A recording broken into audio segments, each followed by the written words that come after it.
สัมปุริสาทั้งหลายตั้งยิ่งใจ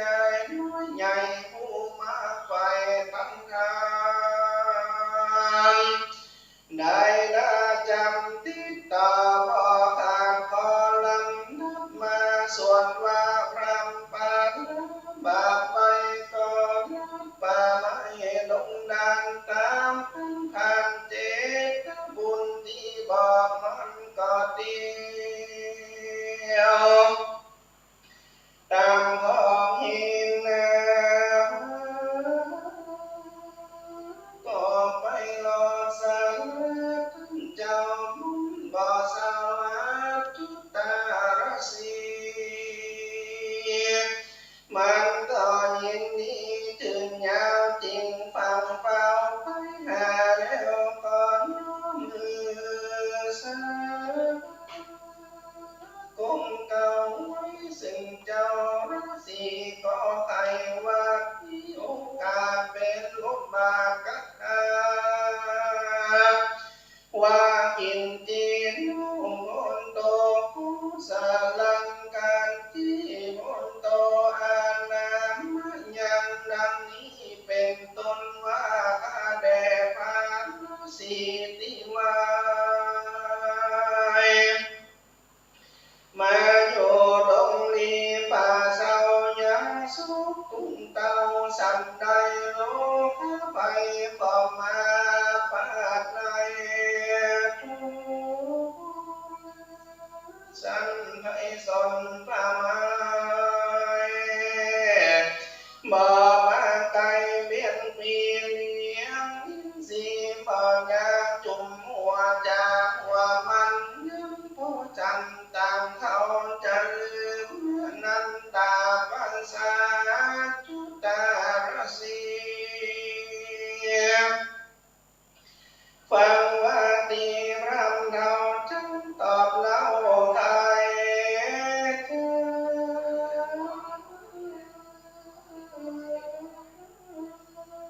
จริงกล่าวคาถาว่าปูนสลันเจว่าเมพระเมโนลาตันพามเราอยู่ดงรามป่าไม้บอกให้ใครน้ำให้ลูกข้าไปใหญ่น้อยบ่จ้องง่อยการสั้นลงหน้าไรโหดเมตตาแล้วลวดนี้ไปป่าโหยวันสาปูการนี้ดูแลตันพามเราอยู่ดงลานป่ากวางปั๊มเป็นสร้างป่ามีน้ำเดือนปียาวนานแล้วสุขบานยิ่งยอดบ่เต็มปวดอาญาจมพาลามิมาหาบอนยาบอนจันพรามภายพันมาสู่ถึงที่อยู่อาสลมพรามผ่าลมมาจอแล้วนี่ทองใจพรามตั้งดันดงน้ำป่าไม้มาลอดใดโพนาเดียวตั้งจูงเตียวไปสู่ยันที่อยู่อาน้ำจาระพัมปัตตาแล้วมาสู่ศาลากันเตดุลาตั้งพามตีนทุกการนี้ปิญาลานี้อันนี้มากำตองกินฝ่าตั้งมาหาสนสอยตอยมาเป็นดอยลูกน้อยหวานอ้อยมันคนตันเดียวป่าเศร้าฉันพันเท่ากินตามใจเอตัมปีปานิยังสิตังดูแลตันพามน้ำนี้ใส่เย็นจึงจ้อยไหลมาแต่ต้องน้อยด้อยคิวหาเราหาเดียวไปหาตั้งแล้วหาน้ำมาหันนาลูกไม้กินอิ่มได้ตาม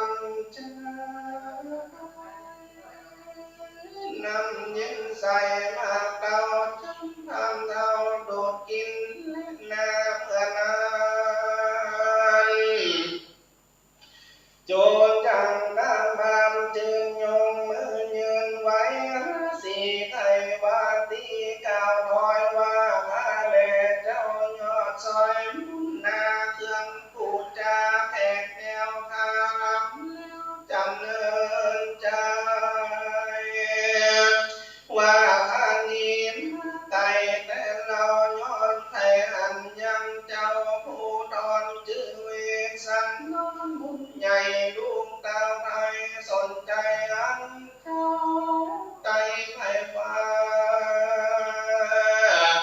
ตามือผ่านนาดีมาบวชเป็นตาปัสสานสักในป่าฟังดงเฮ้ยตั้งจังไปหาเจ้าขอบอกเขาตามแดดเกิดที่นันตาปตารสีจังไทยวันตีบอกตีหือหูตีตั้งไปก็จะไทยโอกาสเป็นบนบาทกานาภาวังเนติปุญญัญญาสีวิลาจังสาตังสานังดุลาตันพามตันดันดุลามาบอดจอบบอกกอบตั้งบุญเต้าหวังอันคุณเต้าไทยหวังไทยได้สิ่งอันใดเหล่านี้ลำเปิงใจลุ่นลอดว่าลอยไทยอันย้อนให้สีผู้มีสิ่งดีล้วนแล้วคำตังนาสอนออกแก้วเวสันดรอันหนึ่งตั้งจังไปวอนกล่าวถอยขอลูกงานสองสาเล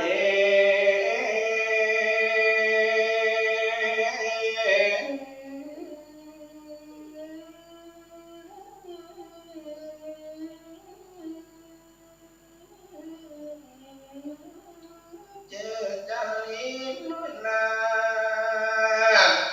กำตั้งนั่งแก้วห่างกันนาจากพันลาจากเจ้าฟ้าจันตีตอนนาลังจากนั้นอยู่ดงนาพระไม่พุ่งยางไรบ่มีสังนาเพื่อนโจรจังกาหามผู้เราจังลายยังเจ้าสีเป็นกรรมดีพิเศษเพื่อขอมือเสื่อมเกียรติโกธาขอก้าวเป็นกันตาว่าอางคุณตาลูกป่าหังคนโตนาหังยาจีมุ่งมาข้าโตดังนี้เป็นเขาดูลาตันเจ้าราศีตนพิเศษเจ้าอย่าได้เกียรติพิจารเราเดินดงไผ่ทุกเมื่อบ่อเต้าเพื่อมาขอห่างหาคันยิ่งใจพ่อเธอคอยว่าให้หันหน้าพายอดซอยรัจากำโมลันจาแต่ก่อนเจนผู้มอนซ่อนปันว่าการอันอันผู้มีบุญยำเป็นคุณอันมาคาลิหาพระสงฆ์ล้นเดินต้องมาลอดย้อนไทยอันนายอดคุณธรรมอันไทยฟ้าจำนิพพานเสียละจากเสียเมืองแต่ว่าเจ้าสลีเรื่องยืมลูตีตนเต้าอยู่ภาวนาพอเมตตาขอกล่าวมือหูข่าวตั้งไปแต่เตือนสูตันสาวานจันสุดตัวอันเจ้าจุตารสีในยิ่งก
โย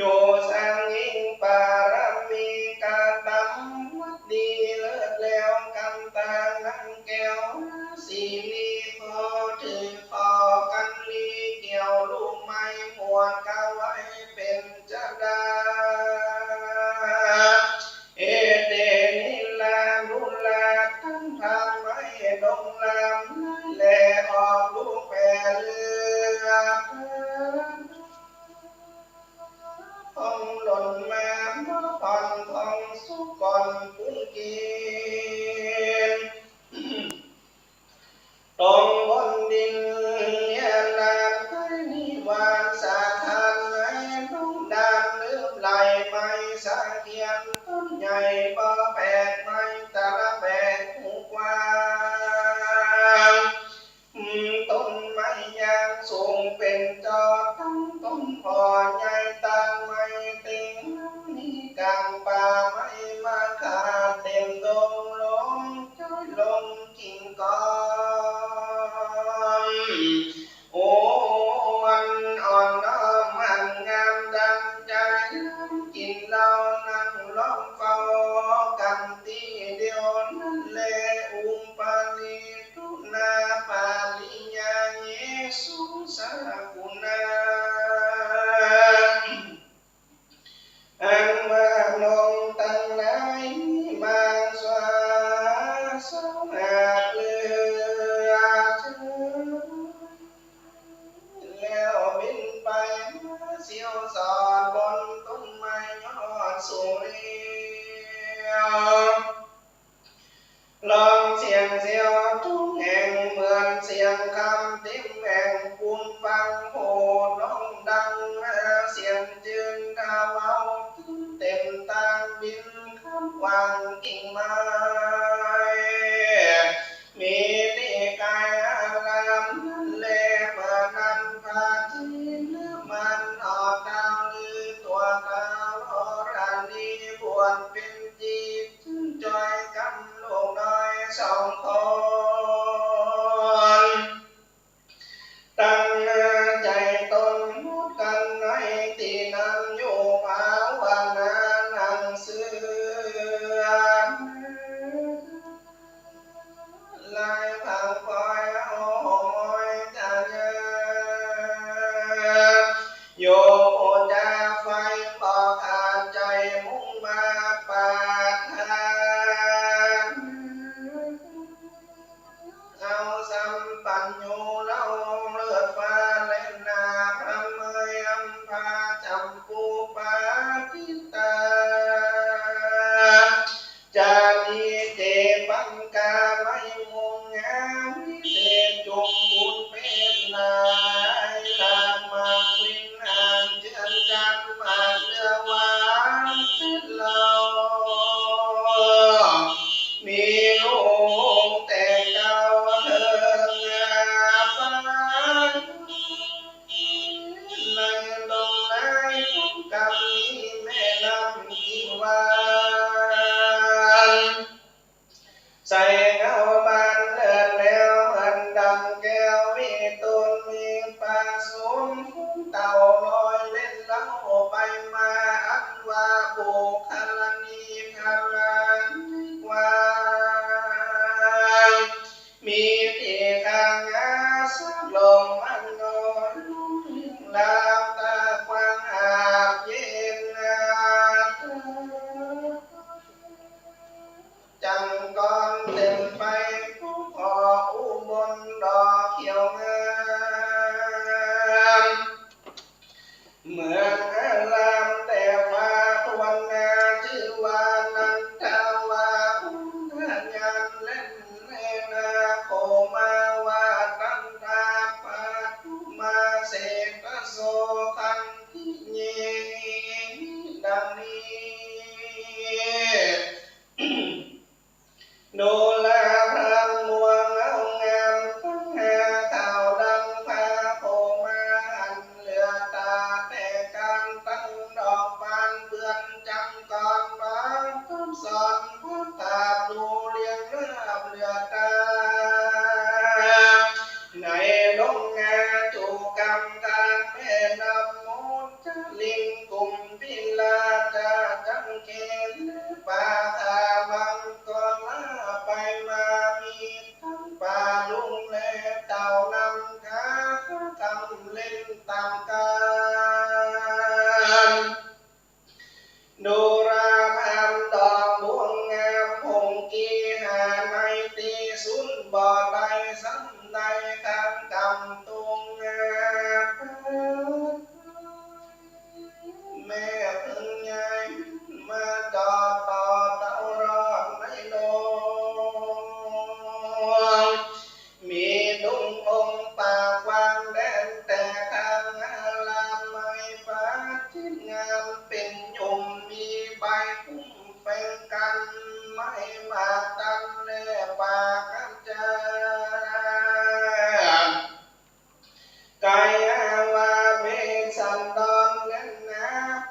ดอ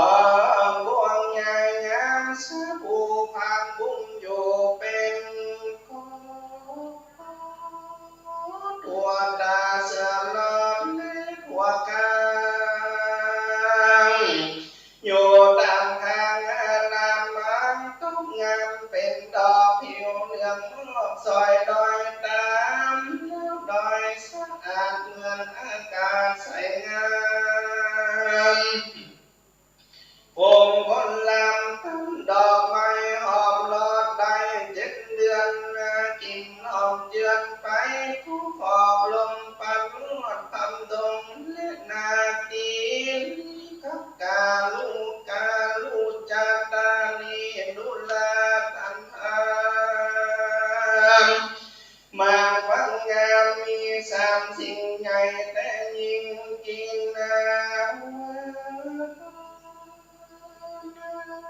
คือสันตาลิมแห่งอันใน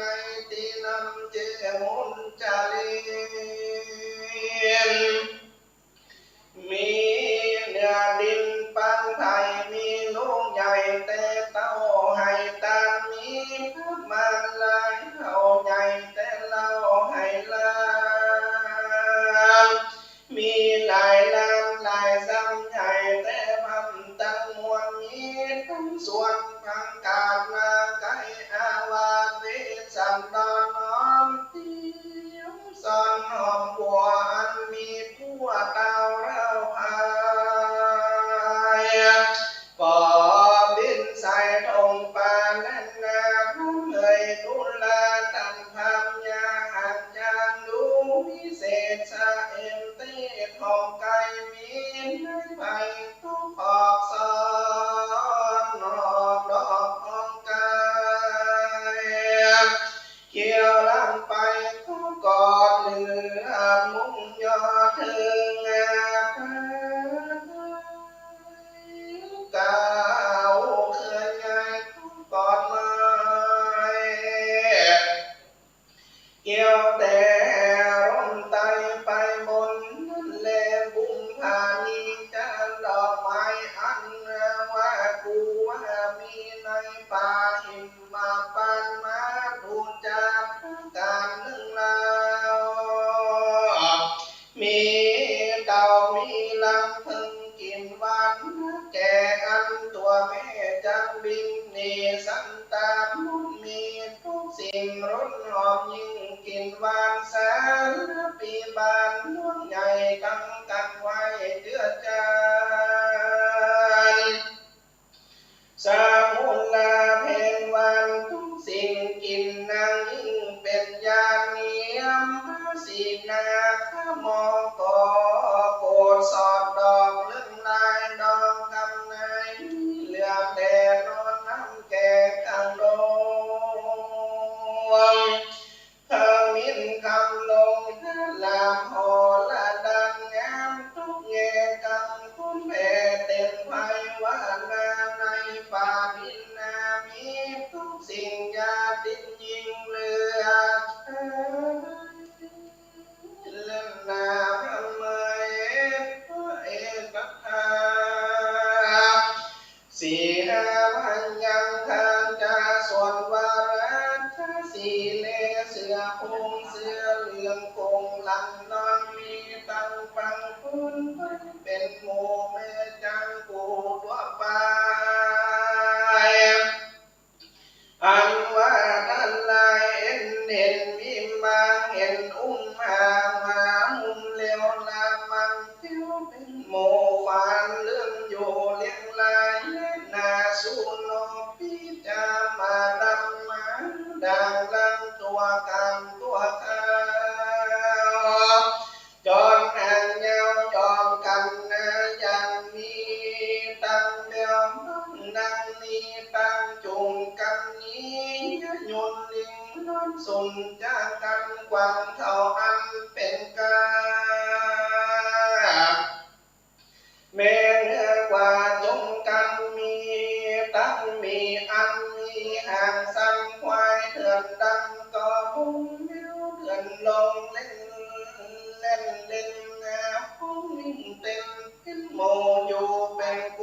ผัวเมี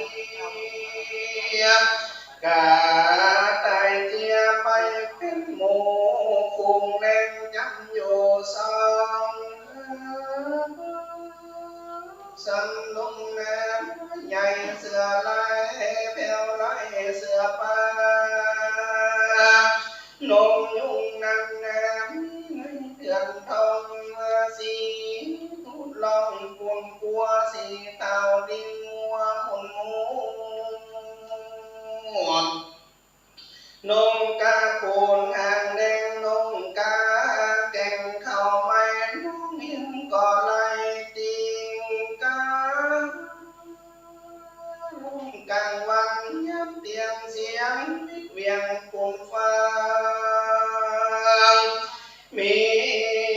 ตั้งนงเขียนยุงจากพรนงอ่อนอ่อนน้องของก่อเสียงน้ำพุ่งก่อร้องอีวีดมีตั้งนกปีและสาลิงกานกไฟเกี่ยวมาให้เตือนบินลอยเลื่อนไปมาดูแลตันภาพเมียนจังไตไปสู่อาสาลมแห่งตาอุดมเวสันตาลาลากันชากาเตียวมาเป็นอันซื้อนักนาปองตนพรคนใดไปลอดแก้วโคเตเขามีความเขาบ่มีความอยากกินอิ่มเต็มปากต่อเต้าดีการลงนั้นลาบ่ลำบากในอาจารย์เจ้าจอมไตนอดาอยู่ในด่านดาวลงลีกันเต็มลูกน้อยอยู่แดนก้อยดอยคำตันตาลุงดำวิเศษอยู่สังเป็ดเป็นจีขอกันนี้เป็นไว้เกี่ยวลูกให้นำมานั่งเสือน้ำที่ใส่นอนลมให้เนื้อดินมาใจยิ่งทุกเมื่อใจเจ้าเชื่อนิพพานก็มีแล่นนาทำเมยตามมันทางปังกาเซนโตสันทานตายตังสุตัวพระมานาพันตุงีสิงกตัวป่านั่งขีนางนั่งนี้เป็นเก้าพระบุญตามเจ้าเก่าว่าพิงเก้าเวดุลาภิกขุทั้งหลายจงฟังย้ายสวดว่าพูดจุนจังกระพานนายยินกำงามแห่งเจ้าราศีกาเก่าได้หูเขาตั้งไปมันดีใจตอนน้อยกำมาด้วยพระยอดซอยพระสีคำก็มีใจหุ่งกว่าเดินเข้าป่าดงนา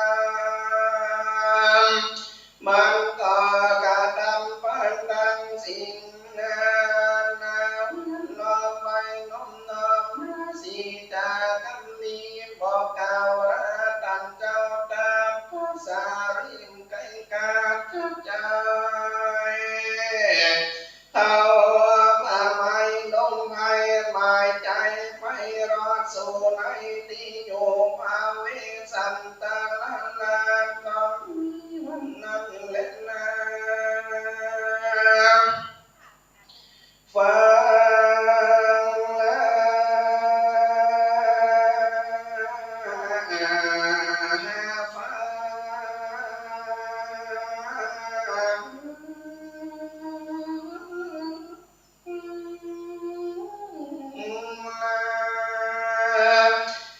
มหา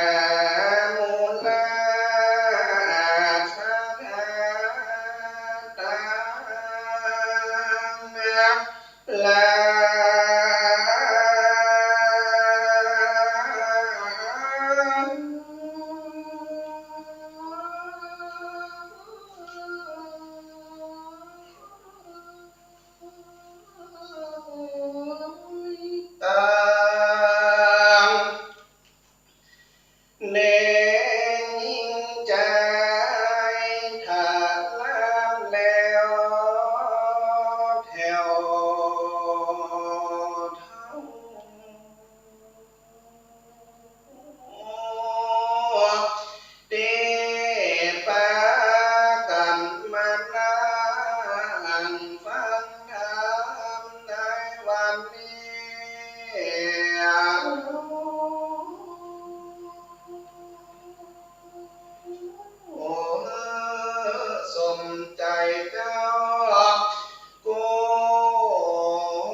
จุงได้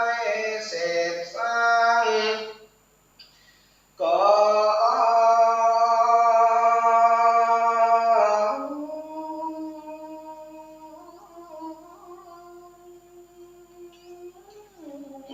ทำอย่ามีข้อ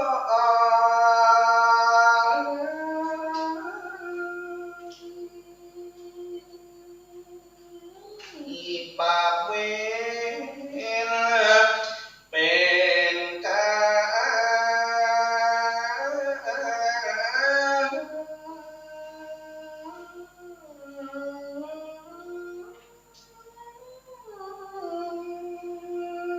จงมี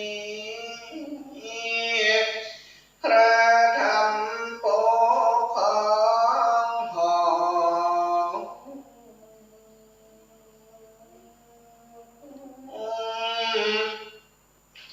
ไป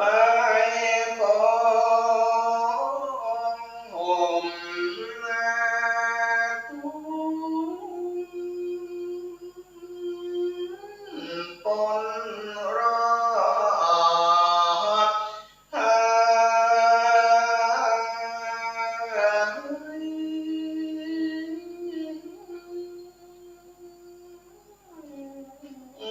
ยสัพพะ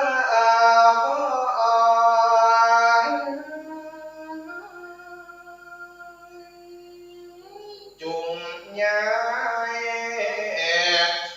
ถอยเน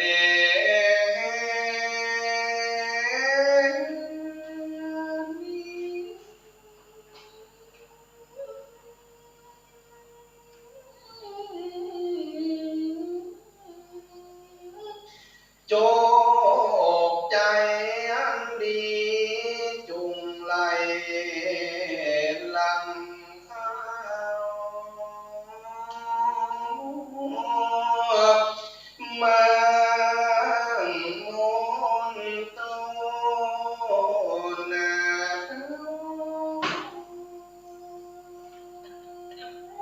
ตั้งแก่โก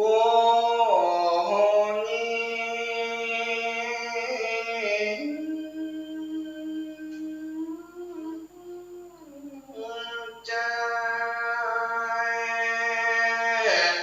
เป็นกับบา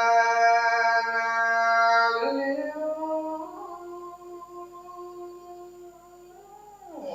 จงสมดังใจ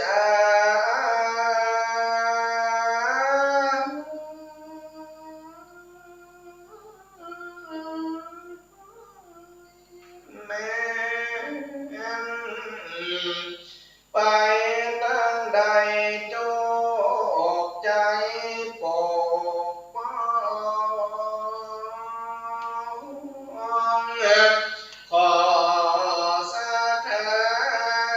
แวเปียนจงมีทรัพย์สินเง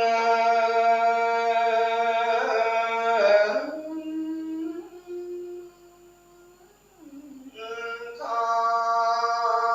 งข้าวของสมบัติ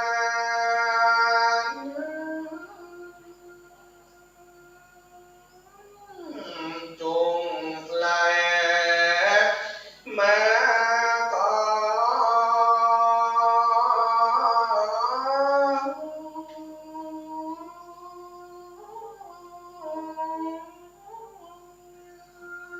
มั่ง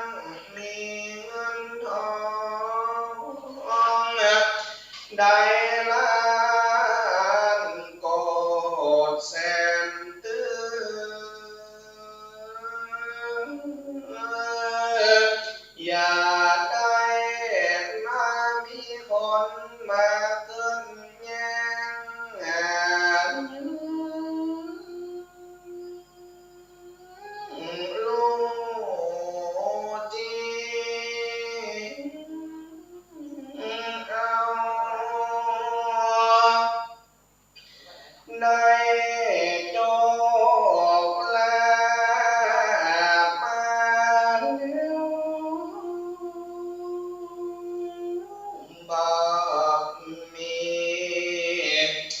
มอ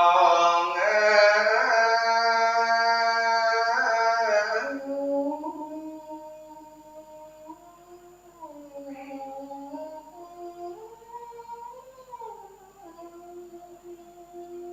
อยากได้มัวเมาสนุกวันเล่นขอจงได้เหลียวเว้นจากสิ่ง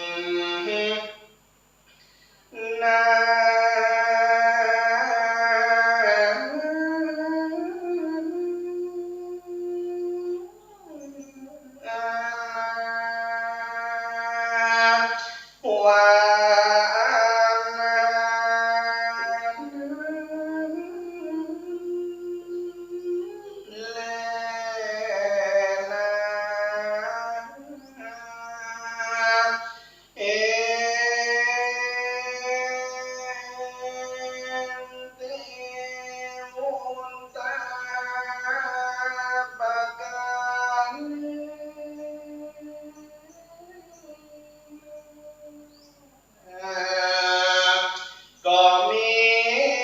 ด้วยประการ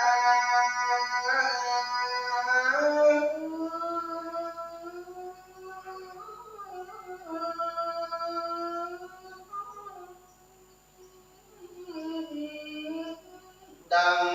กล่าวมานี้แลนะ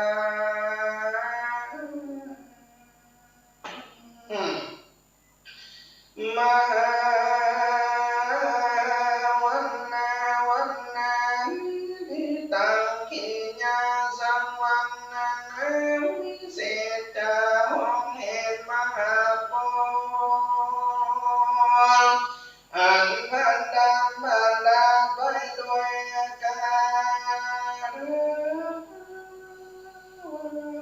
ได้80 พรำกับทาดินตินตาต่อบังคมสมเลสเดงอันทัพยังสาธุการังกะโรมัสเสสาธุสาธุ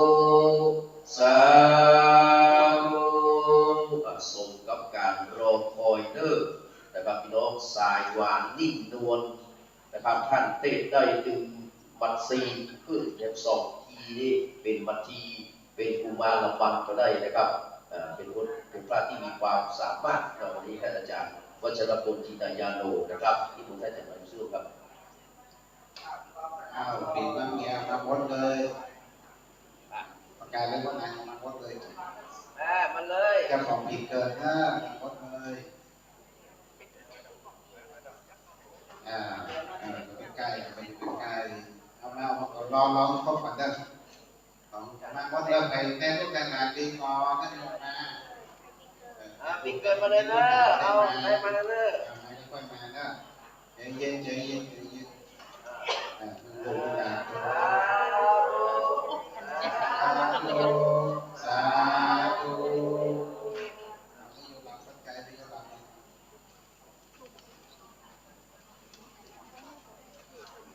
สบายดีเนาะสบายดีครับท่านสบายพอดีว่าได้มาประมาณก็ตั้งแต่วันแรกมาแล้วขนาด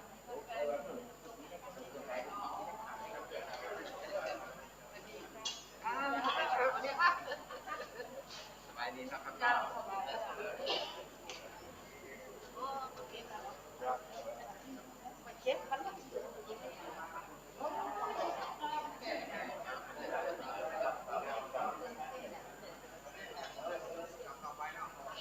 การต่อไปคือฟังเรื่องเอาบอลกันนี้ก่อนเอาบอลกันมหาโพลกันเด้อ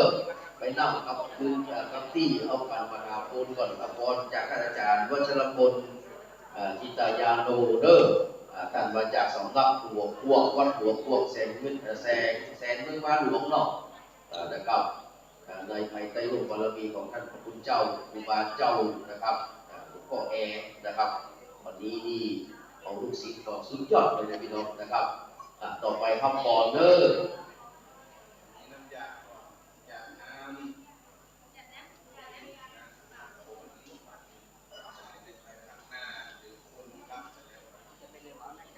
ยะถาวะลิวะหาปุราปานิปุเรนติสาการังเอวะเมวะอิโตทินังเปตานังอุปกัปปติอิชิตังปฏิตังตุมหังคิปะเมวะสมิงชันตุสัพเพปุเรนตุสังฆปาจันโทปนาราโสยะถามณีโชติราโสยะถาเจโตปนิธานแม้นกัมมะกัมภะธนามะมูลศรัทธาและมูลศรัทธาทั้งหลายผู้มาฟังธรรมกันมหาปนว่าโดยพระคาถา80 คาถาอันอาตมาได้นิเทศนาไปแล้วในเบื้องต้นหากมีด้วยประการสันใดนั้นอันก็ดีตังสมิงชันโตจุงจักได้ปันอุดมสงสารวุธิตามกรรมกัมภะธนาตามกรรมสัจจะอธิษฐานไปจุเนียงจุปการอย่าได้กานั้นจุงจักมีเพียงแต่นี้หลีคือได้ถึงสุข3 ประการอันมีสุขใต้ฟ้ามนุษย์เมืองคนสุขในเมืองบนสวรรค์จันทร์ฟ้าสุขในไปลุนฝั่งกำหน้าธรรมตามหาเนรปานจูผู้จูคนจูรูปจูนามนั่นจุงจักมีเพียงแต่นี้จะยะสิทธิฐานังลาพังโสทิภาคยังสุขังพลังสิริอายุจะวันโนจะโภคังวุฒิจะยสวะสตาวสาจะอายุจะชีวสิทธิภวันตุเตสปีติโยวิวัชชันตุสัพพโรโกวินาศตุมาเตภวันตวันตรโยสุขีทีกายุโกภวะอภิวาตนาสีนิสานิจังพุทธาปจายโนจัตตารโลธรรมวัฏันติอายุวันโนสุขังพลังอิตังตานะธรรมเตสนังวัตตะสาลังวัตตะสุขังนิพพานังปาระมังสุขังสาธุสาธุ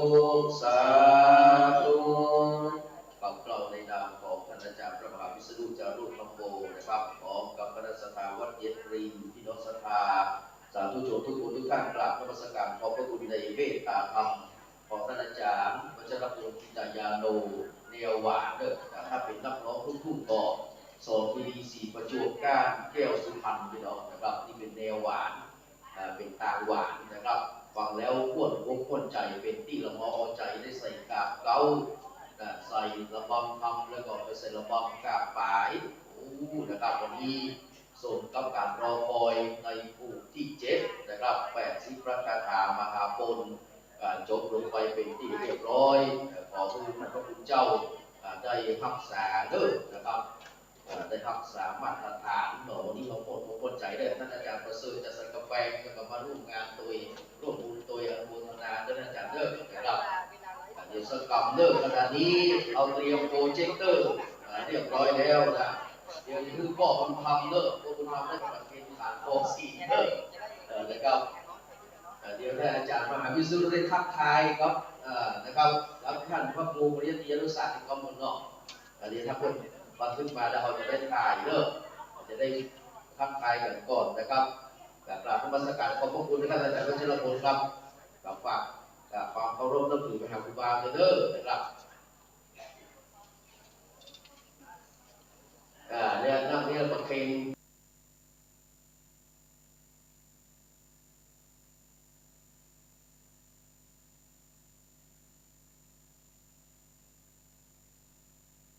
ทันทีที่เลยนะครับมันก็เขาได้สัมผัสกับตัวจริงๆตัวเป็นๆนะครับของท่านพระครูปริยัติยานุศาสตร์ดร.มหาสวัยนะครับขณะนี้อยู่ที่เมืองกบิลพัทรรอสัญญาณการถ่ายทอดสดนะครับจากวัดฝ่ายนะครับวัดคือ96ก็จะได้ฟังเสียงเนาะนะครับรอสักคำเลิก อยากให้บรรดาพี่น้องนะครับศรัทธาทั้งหลายได้มาหาบรรยากาศนะครับตีวัดเย็นตีเลิกปกติตั้งเก้าอี้ไว้แค่11 ตัวแล้วก็อี้หลุยนะตอนนี้คนมา10,000 ตัวละนะครับ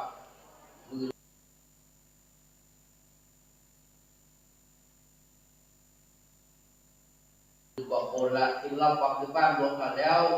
300,000 ปลายตอนนี้นะครับฟังถึง2 ครึ่งนะครับ375,999 คนนะครับท่านอาจารย์ประเสริฐโพสต์มาได้อยู่ครับมาฟังคำในเรื่องนี้นะรวดปูจากันเทศกันทำโดยพระพุทธนาสาธุนะครับแล้วก็เรียนเจอเนอร์ต่อไปเป็นปีมะเมเนาะปีมะเมแม่บุญตาแม่กับแม่นะครับหลายคนหลายท่านเนอเดี๋ยวจะปักที่แม่บุญตาพวกคุณทำขอเรียกพวกคุณทำปักที่แม่บุญตาเลยปัก3 ตีเนาะ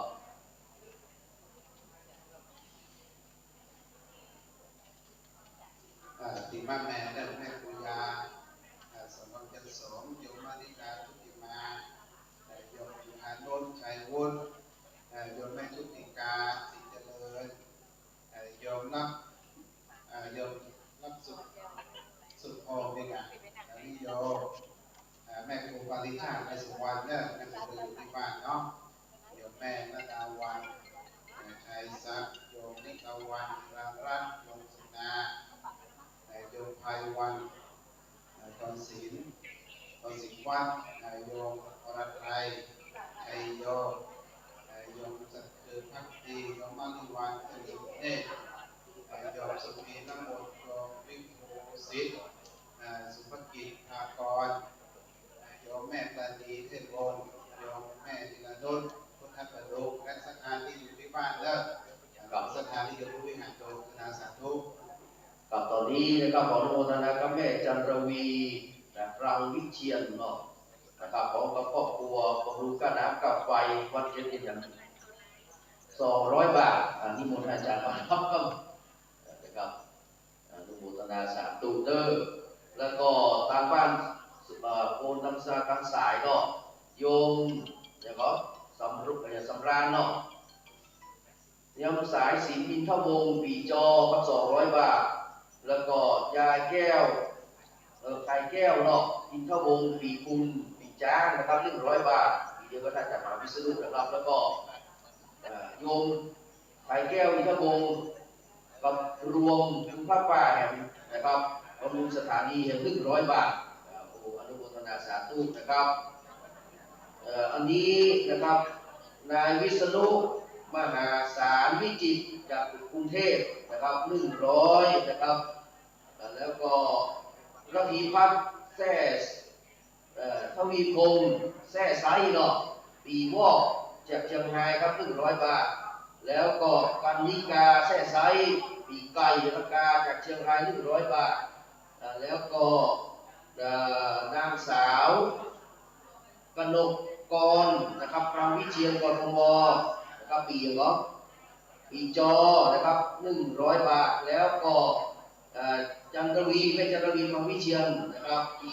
ปุ้นเราปีเดือนอาจารย์นะครับจากสัตว์กาแฟครับ100 บาทอันนี้เป็นโดยฟังเนอร์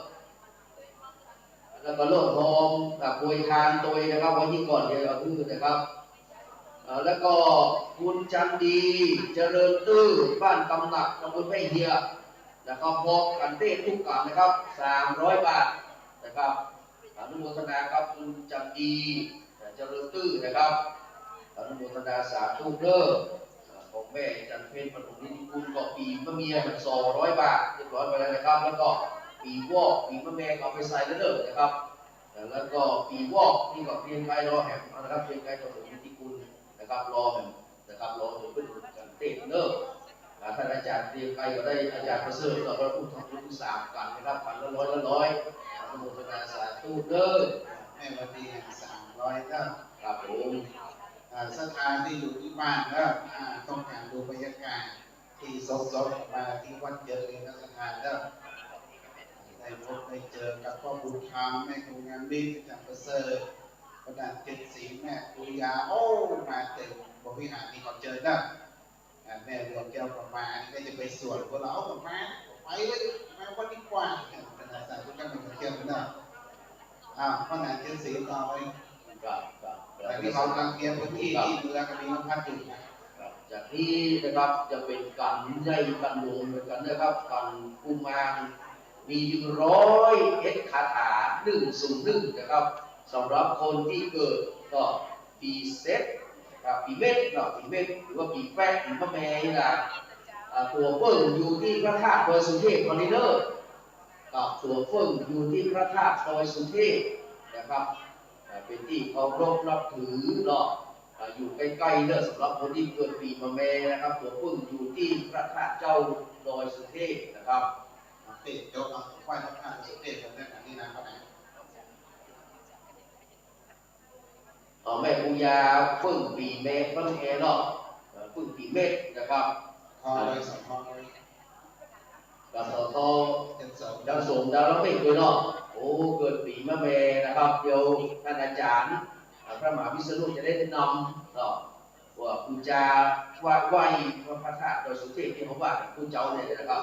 เทวดาเนี่ยโอ้นี่พูดกันสีเขียวนะเทวดาโอ้เทวดาเนาะโอ้ได้งามด้วยนะอันนั้นพระอินทร์แต่งตัวมาแบบนั้นเนาะโอ้นะครับสีเขียวนี่ชาดาเสรีโยมแหนมเจอเนื้อสถานเนี่ยขึ้นมาบริหารกับขณะนี้เรากำลังเตรียมสถานที่ที่เมืองกบิลพัสดุนะครับจะขออนุโมทนาก่อนเด้อก็คุณอัมพรเนาะอัมพรวรรณภาพของคุณหลานนะครับร่วมทำบุญโรงทาน200 บาทค่าน้ำค่าไฟ200 บาทรวมเป็น400 บาทคุณที่ถือกับไปหาพ่อแล้วพ่ออินสอนนะครับก็ขอมือได้มาปัตตาอนุโมทนาส่วนบุญส่วนกุศลในครั้งนี้ของคุณอัมพรยานภาพเลยนะครับเอาไปก่อนยังเป็นการจะร่วมทำบุญนะครับแม่มนนางสาวรัชนีเอกสีทองบ้านห้วยเกียงอนุโมทนาสาธุเด้อแล้วก็นอกจากนะครับคุณอัมพรนี่เป็นตาหาพ่อแล้วนะครับก็ยังร่วมทำบุญบูชาการเทศแห่ง500 บารมีอุทิศบุญกุศลกับพ่ออินสอนเช่นเดียวกันอินสอนยานภาพนะครับขอเพื่อได้รับส่วนบุญกุศลแล้วก็ได้มาปกปักรักษายังตัวของคุณอัมพรยานภาพของคุณเจ้าหลานพึงมีความสุขกายสบายใจถึงเจ้าถึงค่ำถึงแรงนะครับถึงไม่คืนตัวนะครับอนุโมทนาสาธุเด้อกุมารบัตรใกล้แล้วนะครับขณะนี้กำลังจัดเตรียมสถานที่ที่เมืองกบิลพัส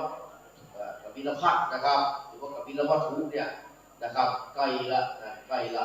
มหาสมัยที่ก็อยู่ในพุทธกบิลพัสเนี่ยนะครับวันนี้นี่ข้อมูลม่วนใจเด้อนะครับอาจารย์ประเสริฐว่ามาแล้วคุ้มขนาดนี้นะครับ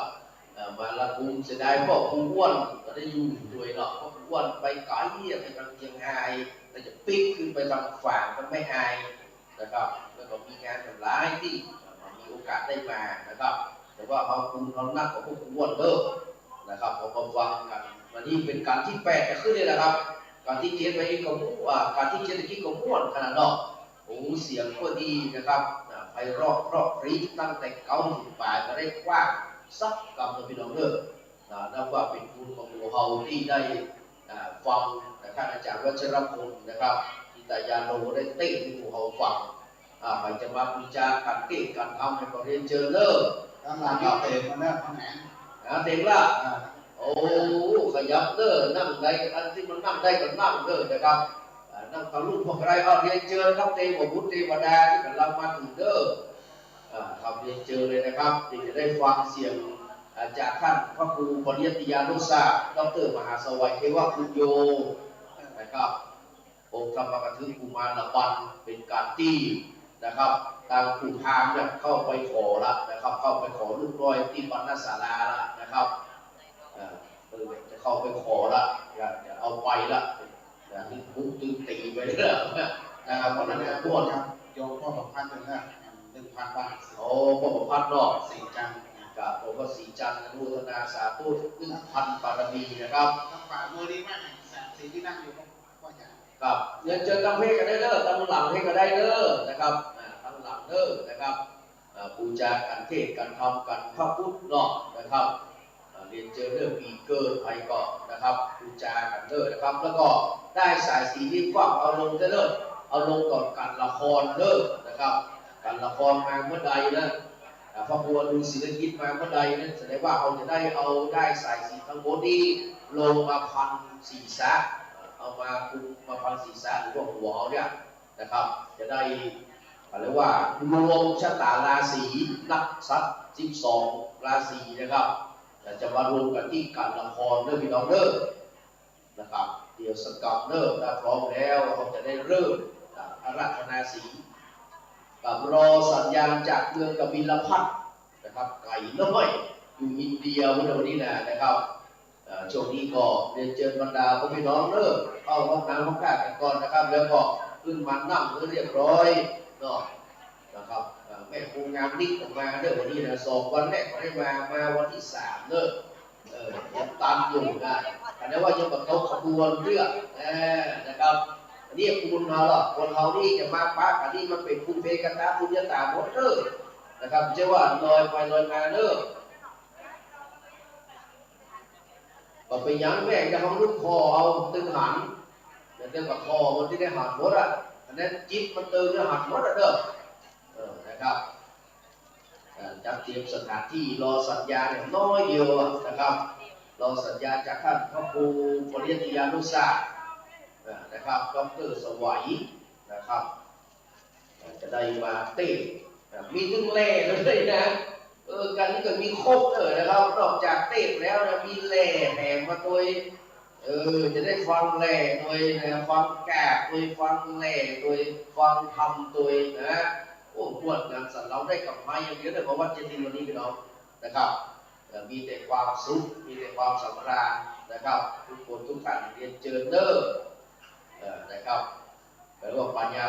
คนเท่านี้คนต่างเต้ากันพี่น้องต้องบอกว่าปัญญาวิชาความรู้คุณได้ส่งรู้ทุกผู้เหมือนกันหลวงแหลมน้อยนักเพื่อนมักแบ่งปันเป็นของรางวัลสำคัญเกี่ยวข้องคงในฟักมักใจถูกต้องเป็นเนื้อทองสุดเปิดหากได้คนหาถึงได้มาเจอเป็นเนื้อเป็นป้อยงามดีคนเขามนุษย์พิสุทธิ์ใส่สีปัญญาย่อมดีที่ต่างกันได้นะครับเป็นพรสวรรค์เพิ่นขวัญมาให้นะครับนึกสิ่งใดง่ายล้ำปัญญาสดใสลื่นไหลเหมือนน้ำเย็นช่ำก็ได้ดื่มเอาเป็นอย่างอี้แต่ฉลาดโง่เขลาทำปัญญาเบาเพิ่นเทียบกับอีนะครับเหมือนมีดคมแต่จากที่จุกงอกพอดีไว้ใจจะตัดฟันลิ้นหานกิ่งไม้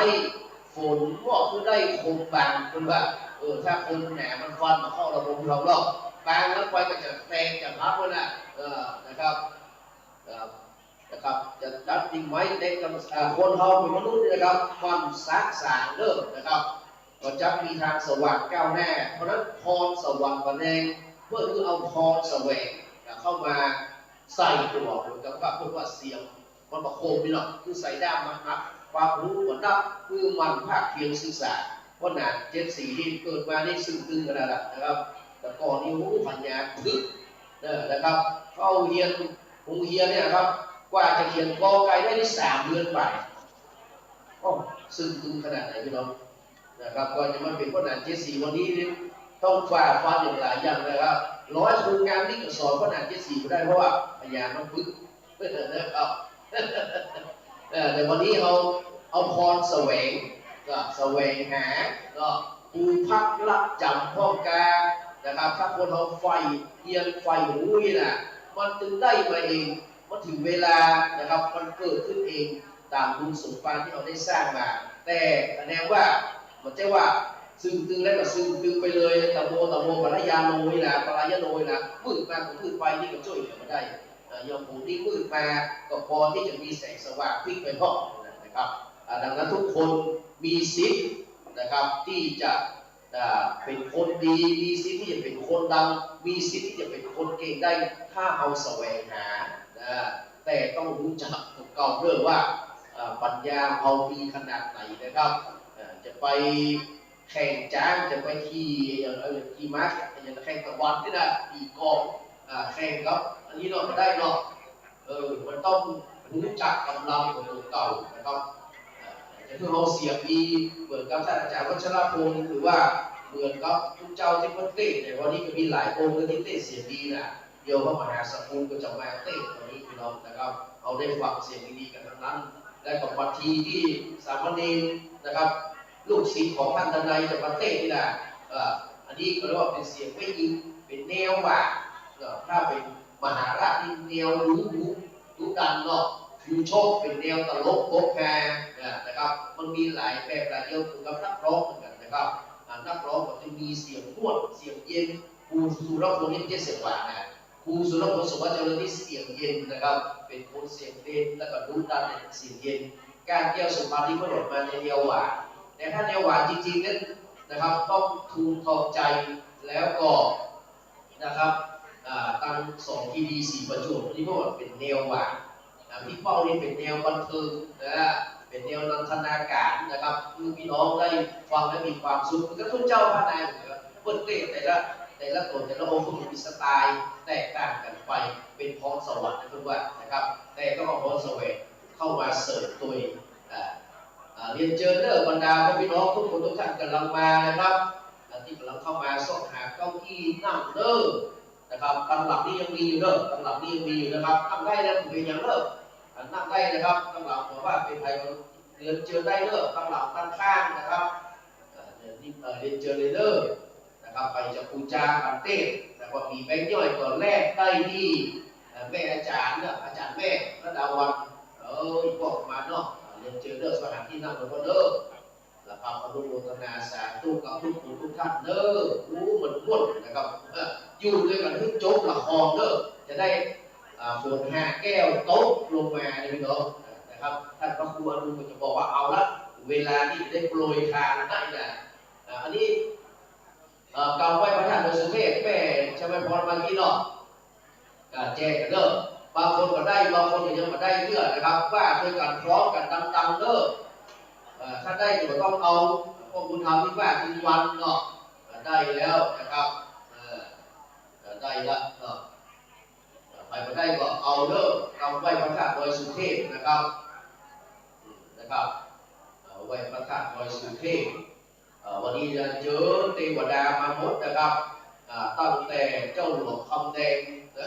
เจ้าหลวงคำแดงมีฤทธิ์นะครับเป็นเก้าแห่งเจ้านายก็เป็นเก้าแห่งเจ้านายนะครับปู่แสะแย่แสะขายอำนาจนะครับเป็นต้นสังขยาของลวดหลวงหลายนะครับมาถึงนะครับฤาษีสุเทวะคือขุนหลวงวิลังกะราชานะครับเทวดาผู้รักษาพระนิเวศเวียงแก้วเขตของคำพญาขุนพันเวียงแก้วพญายักษ์ตนเลือดแล้วระวังเมืองมาถึงสุรักขิโตเทวบุตรนิทีเรืองรักษาเวียงเจียงเลือกและประตูท่าแปรพันธรักโขเทวบุตรที่รักษาประตูจ้าเผือกวรเดชาใจยะภูโมเทวบุตรที่รักษายังประตูเจียงไปที่อยู่ได้สดสตีสุราชาโตเทวบดีเทวบุตรที่รักษายังประตูสวนดอกและเทพญาเจ้าทั้งหลายที่รักษาทุกดาวของขันธสีมารักษาวัดวาอาวาสรักษาเจดีย์มหาธาตุนะครับแล้วก็ต้นไม้เสรีมหาโพธิ์ดอกตลอดถึงเทวดาที่ปกปักรักษายังวัดวาศาสนาเสียงจุติเทวบุตรเทวดาเสื้อวัดเสื้อวาที่ปกปักอารักขายังวัดดอกเจ็ดลิงคำแห่งนี้นะครับเป็นต้นเป็นประธานเลิกและก็อัญเชิญนะครับเรียกว่าอดีตอุรักกษัตราธิราชโดยเฉพาะนะครับพ่อขุนมังรายมหาราชเป็นต้นเป็นประธานนะครับจนถือนะครับพระนางวิสุทธิเทวีกษัตริย์แล้วก็นะครับจากนั้นนะครับองค์กษัตริย์เอาของสิ้นสุดลงมาถึงยุคของพระราชยายาดารานะครับรัศมีนะครับตลอดถึงไพร่พลบุญนางทั้งหลายที่สืบมาหลายปางนาวเริ่มเป็นคือขั้นนักราอันเชิญพระพัตตาอนุโมทนาขอเฝ้าในงานตั้งธรรมมหาญาตินะครับที่วัด ลองเจ็ดดินคำอย่างนี้นะครับทุกตนทุกองค์ทุกผู้ทุกคนคือมาปัตตาอนุโมทนารับทราบเอาบุญกุศลราศีที่ท่านอาจารย์พระมหาวิษณุจารุธรรมโมนะครับขอเอ่ยคณะสัตยาญาติโยมพี่น้องทุกคนทุกท่านได้พร้อมใจกับบรรเพลกันตักนะครับทำแล้วนะครับวันนี้ก็เป็นวันสุดท้ายเลยเนาะนะครับเดินทางมาถูกที่แปดการที่แปดเอาละจะได้การเข้าไงหรือว่าจะการเข้าตอนขึ้นช่องจัดเป็นตามเนื้อนะครับเป็นยังนะครับวันนี้ก็นะครับวันก่อนเที่ยงนี้ได้อยู่นะครับก่อนเดียวเตรียมพร้อมเรื่องสถานที่เลิศตอนนี้ปัจจุบันบูชาการเทศของเรียนเชิญเลิศนะครับล่าสุดนี้ขออนุโมทนากับคุณกิติยากิติมาแท้ตั้งแท้เต็งเนาะแท้เต็งนะครับคุณกิติมาแท้เต็งรีเพิ่นเกิด7 ตค2537เป็นวันศุกร์เป็นปีจอปีหมาอนุโมทนาสาธุเด้อแล้วก็คุณ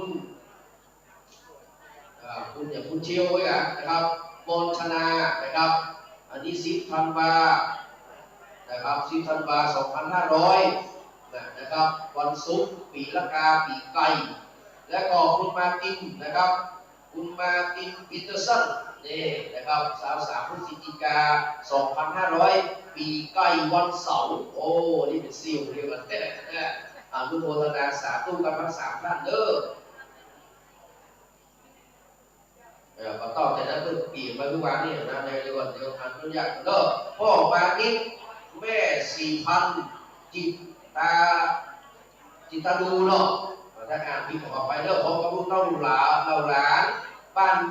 านยางคลามนะครับเรายาวเหนือผู้ดักต้องลอยหล่อเนาะนะครับอุทิศบุญกุศลไปหาพ่อเติมแม่ปีอุ่นใจจงพ่ออุ่นใจแม่วนิดาใจธรรมนายดำรงอุ่นใจจงจำนวนเงิน100 บาทของคือผู้ที่ได้การไปหามารับทราบอนุโมทนาสาธุเอาบุญกุศลนี้เด้อนอกจากนั้นก็วันนี้แม่4,000จิตคาดูดาจิตาอย่างนั้นจิตาภูนี่นะครับก็จะได้อุทิศบุญกุศลไปหาเทวบุตรเทวดาเจ้ากรรมนายเวรบุพการีชนก็เกิดแม่เกิดนะครับก็ขอมือมาครับทราบอนุโมทนาเลิศถึงปัญญาป่าพระพ่อเจ้าต้องแปดทำพันเดียวเวทไปมาในตัวรักษา12 ราศีมาครับอนุโมทนาเลิศเอาเลยครับแม่คุณจ้าเลย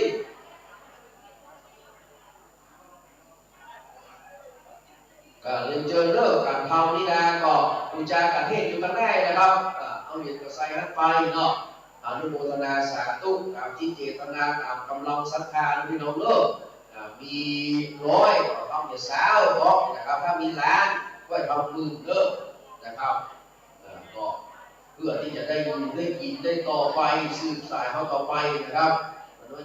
ยากจนเพราะให้ทานยาเข้าโรงพยาบาลเพราะรักษาศีลอย่าเกิดความบ้าบินเพราะภาวนาเรื่องเราเลิกทำบุญที่มันถูกนะถูกผู้ถูกคนถูกวัดถูกวาถูกสถานที่ถูกกาลเวลาเอาก็จะได้นะครับคุณสุนทานนั้นคือมาเนาะแต่ว่านี่มีคนส่งคลิปเพื่อนจากกระสือเพื่อนยกไปอย่างพวกคำวัดในสักทีได้ยกเขาไปสุวรรณท้าวเวสสุวรรณโอ้เป็นงูของละอ่อนนั่นเนาะโอ้ท้าวเวสสุวรรณมันทับโต้แตงเลยคนทำสิ่งที่มันแทนคอครับดีโอ้เป็นดีได้ยังดูดีครับที่ว่าละอ่อนมันต้องเป็นสักอย่างเนาะที่เปล่า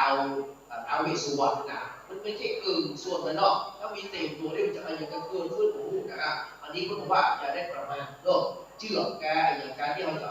เอาฟัดขึ้นมาอยู่เอาขึ้นนี่นะสาวขึ้นนี่นะต้องดูว่ามันแข็งแรงขนาดไหนเนาะได้เป็นบทเรียนเลยนะนี่นะครับเอามาโต้ว่าเป็นเรื่องอย่างนั้นเพียงแต่ว่าเอาโชคดีละอ่อนคนนั้นก็เป็นอย่างสักอย่างแม้แต่ร่างบาดเจ็บคนนี้เนี่ยผมจะตกใจน้อยนึงที่ถึงเมื่อจากประเสริฐไปพบหวังว่านะครับโอ้อนุโมทนาสาธุเลยกับคุณทุกท่านเด้ออ่านเรียบร้อยแล้วอนุโมทนาสาธุเด้อเอากันนี้กันใหญ่กันกว้างกันรอยาวกันรอสักกำเด้อ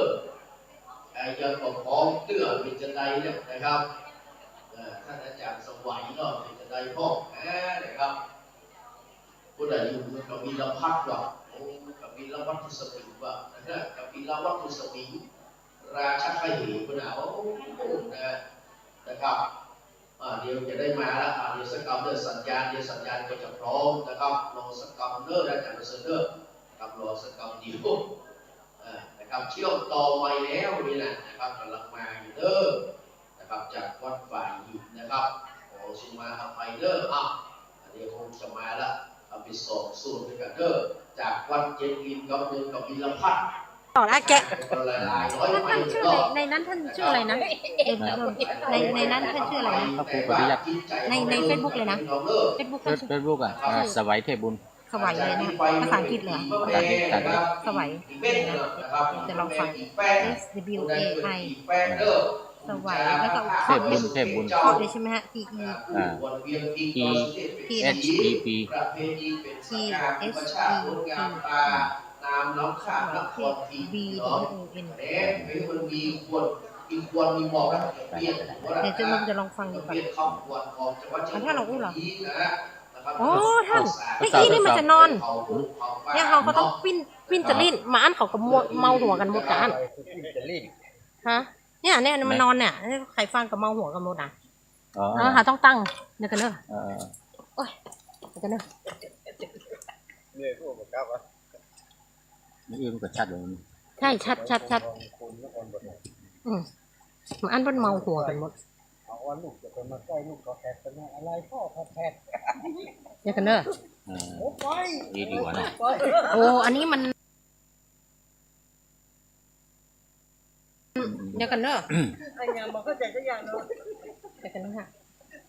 ะตั้งละอีตั้งขึ้นหน่อยนี่ถ้าลองดูนะเอาหลักนี้แล้วนะท่านลองอู้เลยเดี๋ยวท่านลองอู้เลยเดี๋ยวโยมจะฟังทดสอบท่านลองอู้เลยนะลำดับต่อไปนี้จะเป็นการแสดงพระธรรมเทศนามหาเวสสันดรชาดกกันที่8กุมารบัณฑ์ประกอบด้วยคาถา101คาถาอาราธนา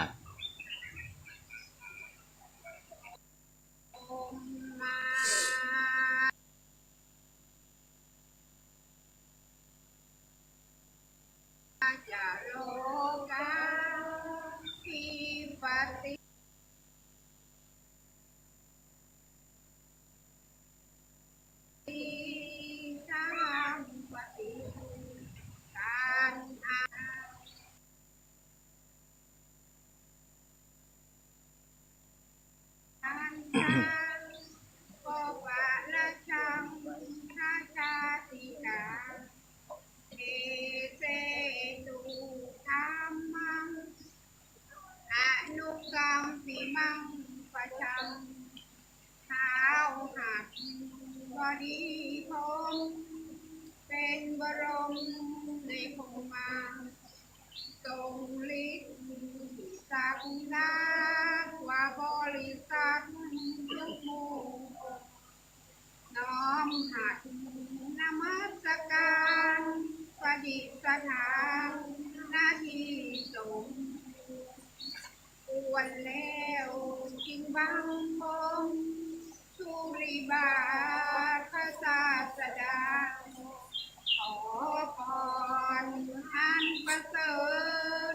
บละเลิศมโหฬารปวงสัตว์ในโลกา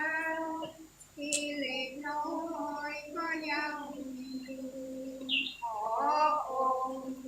พระจอมฟ้าสู่ธรรมะอันรู้จริงโปรดปวงประชานิท่านจงโปรด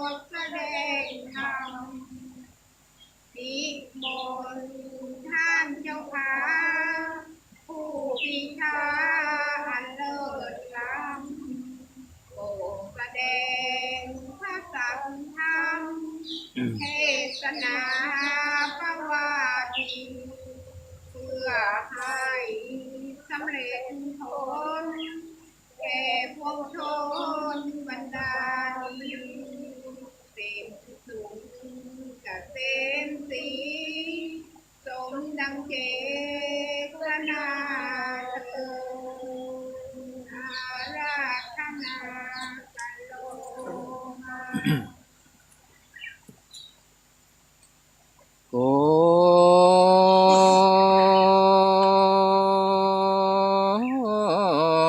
มาระบา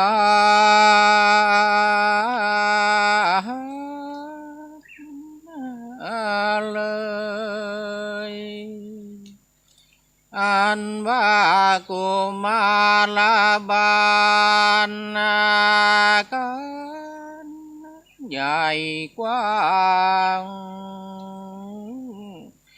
ปางเมื่อพระเจ้า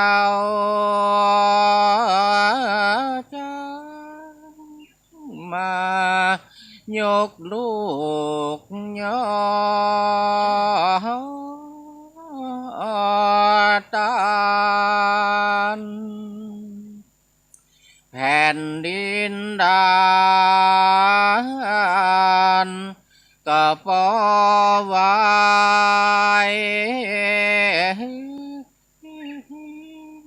วันก้องฟ้าก็มาล้วนนาลมสนันนอเนืองนานเวทสันตลาเตาก็มาตอดพระเนตรเล็งหัน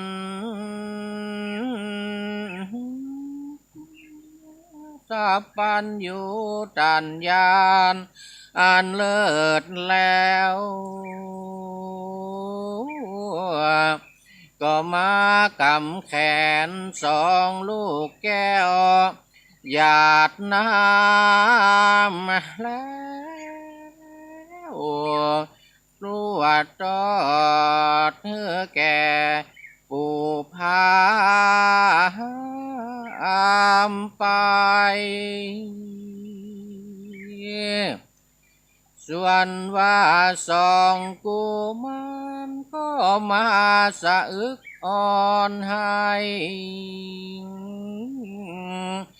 กึดเถิงแม่ออกมาเที่ยทายที่ไปป่าไม้ไก่จ้อยวอยเรียกควันหมู่ตนไม้ยามมือหล่นใบซอย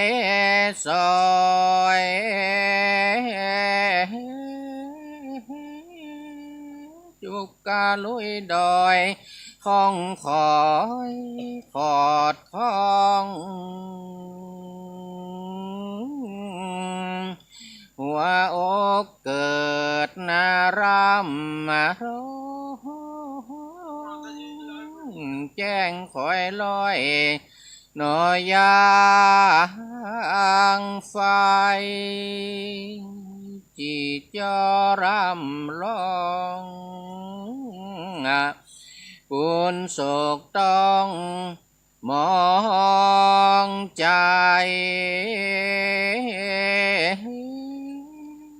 เหลียวพอตั้งใดทันแต่เมื่อหมอกกุ้มว่าเลี้ยว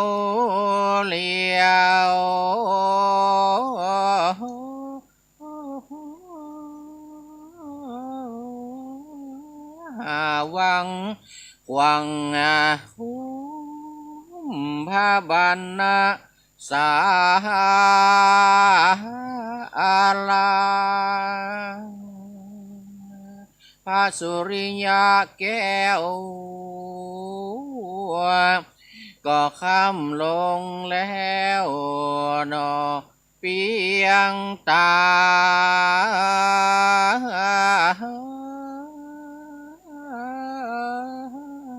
ว่ากันหาเฮ้ยกันหาเฮ้ยพี่ก็มาอยู่รอเจ้าค่ำก็ค่ำมาเนี่ยแล้วก็ควรดีงีบลาอำนอน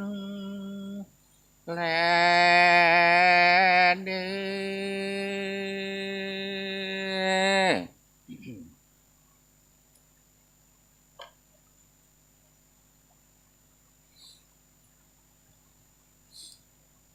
อนะโม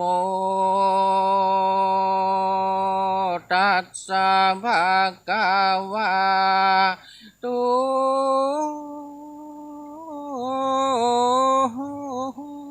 อะระหะโต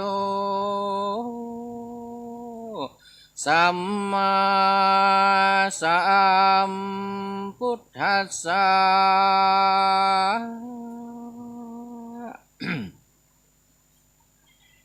โยจากโกปิโป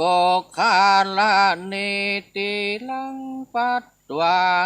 จินเตสิส่วนวาจุจากาพามก็ไปถึงวังโปกคาลานิคือบ้าวานนานี้เป็นดิทีอันคำแล้วนางแก้วมาทีจักดีไก่ดามาชื่อว่าแม่ยิงเนียนาลายลามย่อมห้ามยังตานกวนกูนอนสถานที่นี้ก่อนแลวันพูกเมื่อเจ้ามาที่เขาไปป่ากุญญาไปหาพระเวสสันดรจากบนคอลูกแก้วได้แล้วจริงปณีไปในกลางคืนไกลลุ่งไว้ทีนางลาจะมาทีก็มาฝันหันหลายหลากนิมิตมากปุ่นกว่ามีใจหัวดำดำเนื้อมันกำเหมือนมี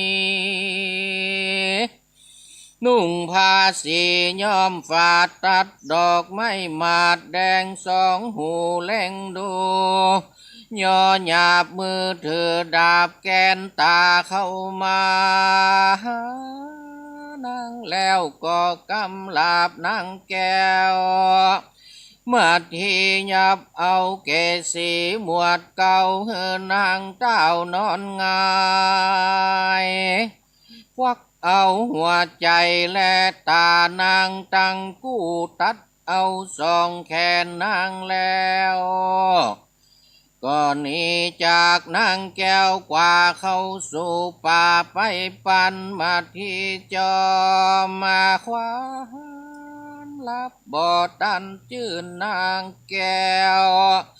ก็ตื่นขึ้นมานางตกใจนักหนากำฝันนี้นาเปิงเปิงกลัวเหลือปอดนางจิงกึดฮอดเถิงเต้ายอดโบธาเวทสันดอนนางจิงลุกจากตื่นตีนอนตูนแล้วห่มผ้าลูกแก้วบัวอ่อนจิงไปสู่พาเวทสันดอนว่าเวียงยามสงัดเตียงกลางคืนเพื่อสัญญาเต้าเตือนและหูแจ้งจื่นกำฝันก็มีแลส่วนมหาสัต เจ้าก็รู้แล้วว่าเป็นคนพระตัดสะปนจริงธรรมว่าไผมาต่อยพัดตูกูเมื่อนั้นสาลีบุญโจนุจจานาดจริงจาวาดกำไขว่าสีบัวใหญ่มาเทขาน้องนี่ฝันหลากนิมิตมากุนกัวแล้วเล่าเฮอผัวฟังหันแลส่วนมหาสัตว์เจ้าก็กล่าวแก่นางน้องเนาว่าดูลาเจ้ามาที่ลอยว่าธาตุความเขือกเหยือกฟันหันยังนิมิตอันบอดีนางจุงมีใจสุภาพอยากกาหยาบกลัวสังเล่าลมนางราจะมัดทีด้วยกรรมดีแล้วส่งนางแก้วขึ้นเมื่อหันแลกันลุงแจงแล้วนางแก้วก็เอาลูกฮักตั้งสอ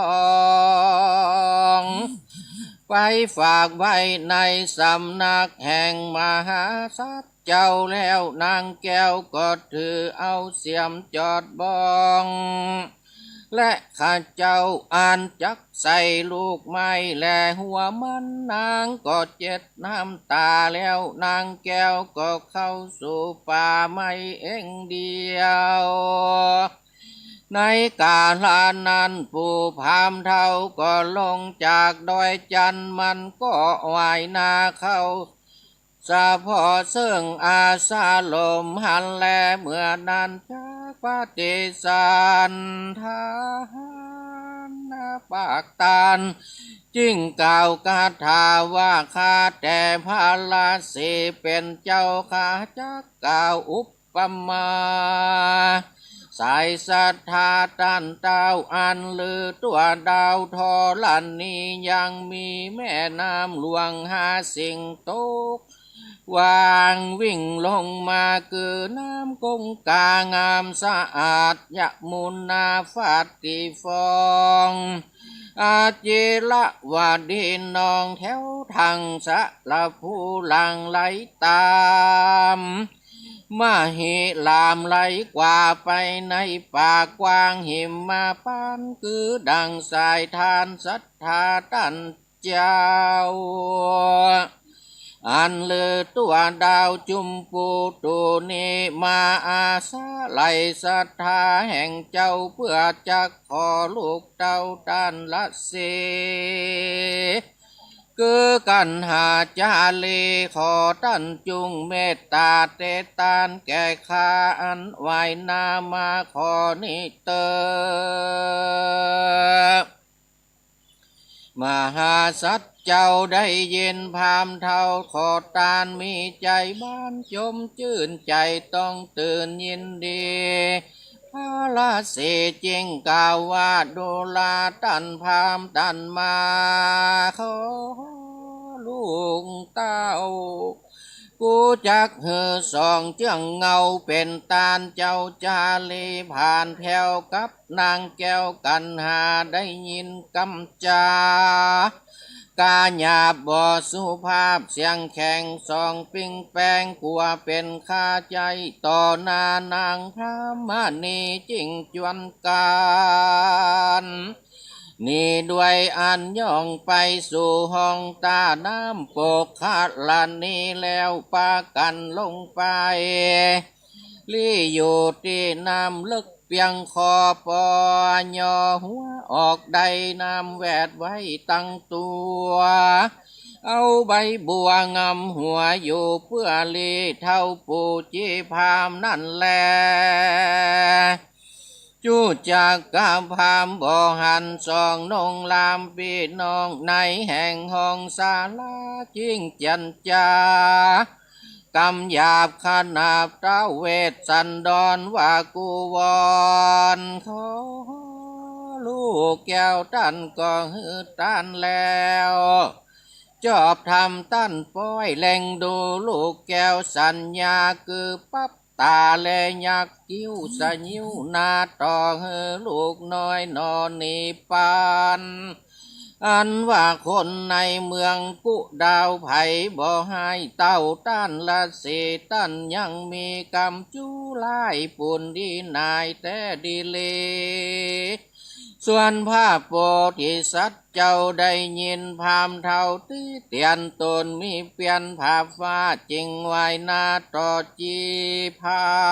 มแป่งกำงามด้วยพามปูลมเล่าอยู่ศาลาว่าดูลาตันพามเฮ้ยกูนี่บ่หลอนจากไล่มึงอย่านายตัวกูจุงรออยู่ที่นี่ลูกกูนายลี่เพื่อกลัวมึงกูจึงจักหามาหือใดยังสองแก่นไทยกูมันหือตานแก่ตันจะแลว่าอันแล้วต้นแก้วจึงย้ายจากศาลาไปหาผู้ตางามแง่เตียวตามแต่ลอยตีนอันสองนาลินเตียวกว่าถึงตานน้ำปกคาลานนี้หันลอยตีนสองสาลีลงสู่ตาน้ำเจ้าจริงสำคัญนิ่งดูว่าสองบุญจูลูกแก้วลงสู่ตาน้ำแล้วดีลีจักเรียกเจ้าจาลีมาก่อนด้วยเสียงอ่อนร้องหาก็กล่าวกาถาว่าดูลาเจ้าจาลีจุงช่วยสร้างปาละมีหือสัพปัญโยตัญญานวิธีอันเลิศแล้วก็จักได้นั่งแต่นแก้วเทศนาธรรมเจ้าจุงมาหานเป็นน้ำแสนให้หดหล่อหือหัวใจพ่อเย็นแต่นาว่าอันแล้วจะกดกาลูกแก้วของตูนตั้งจาเลกันหากันมหาสัตว์เจ้าตัดกาลูกเต้าตนแล้วก็คาเล่าลมลูกแก้วอยู่ในกามเจ้าจุงเจ้าก็นำเอาสองขามาสู่ในแก้วกูอาลามถือน้ำต้นกันตีงามมาสู่ที่อยู่ไกลต้นคำขะตามพาธนาสัพปัญโยเฮมันลัดลาดกันกับตนจริงเรียกพามเตียวโหนมาไกลว่าเราจักเฮสองแก่นไทยเป็นตานกูพาธนาเอาสาปัญโยตัญญานผ่านแผ่วอันจักได้นั่งแต่นแก้วเทศนาธรรมกันตาขัดตำพาธนาเอาแล้วก็เจหือสองลูกแก้วเป็นตาลก็มีวันนั้นแลเมื่อนั้นปู่พามเท่าถือไม่เต้าเปิดทงป่า ตีหลังจาลีการหานำกว่าลองดาสองเจ้าไปปันมันตีสองหลังแห่งนอลาตีต่อหน้าป่อพญาหากรรมคุณาบ่ได้เป็นดังคาใจป่อหากปานคือมันนั่นแลในเมื่อพามนำสองเจ้ากว่าเถิงพัดตูป่าไม้อาลามกันหางามทวนทีให้จำจากับปิจาลีว่าดูลาปิจาลีเป็นเจ้าอันว่าที่เหยียบของเราตั้งกู้ล่อนว่าวูเป็นไฟผลต่างกายไปยากน้องลำบากหิวแห้งเตียวดินแข่งกับแห่ภาคนาแม่จอมเมืองตาวานหรือลำห้อยก กากาดก้อยลงแรงพามใจแข่งจำกว่าพามเท่าดาดตีไปพามจังได้จำรีบไม่เต้ากีบตีนดอยลาต่างสองหาที่ปึ่งบ่ได้จักกลมหน้าไว้หมู่เทวดา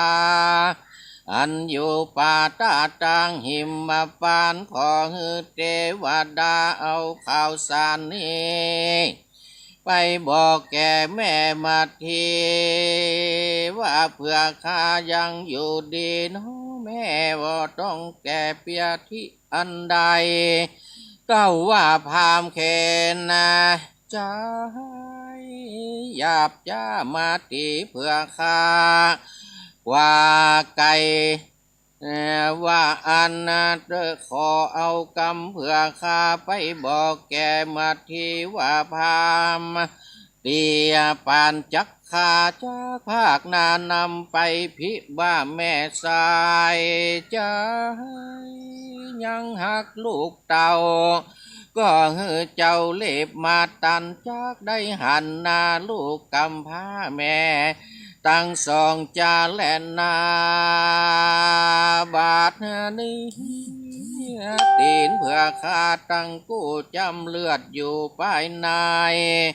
พามจังไลจุ่มจุงกว่าดันเข้าป่าไม่ไปปันสองกุมารเจ็บปวดกาญาลวดเล่าปังตายกันนะหาจินาภายบ่น้ำตาอาบนาตังกำผาธนาว่าเกิดมาจัดนาต่อไปขออย่าได้ห่วมกับป่อใจให้อย่างเจ้าไทยเวทสันดรว่าอันแล้วก็เดียวจอนตามปูมอนพามไปก็มีวันนั้นแลนาอันนี้กับเก้ากับเนื้อธรรมก็จบลงไปต่อไปนี่จะเป็นกับปลายเนอร์ กับปลายนี่จะเป็นภาษาไทย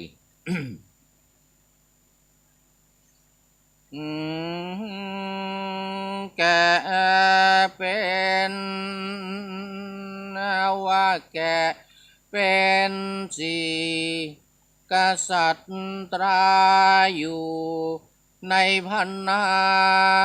หิมพาน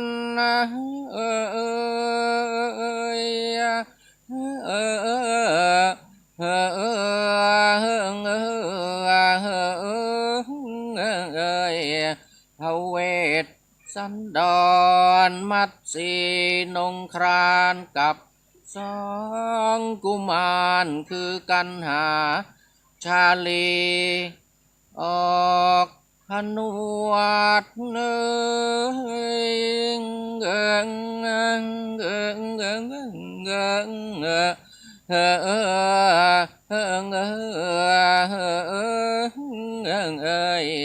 ในเขาวงกฎเป็นดาบทดาปะสินนีบำเพ็ญพรตพรหมจารีนั่งดุจสนีในคิรีรมจะขอกล่าวถึงเท้าทัชชิ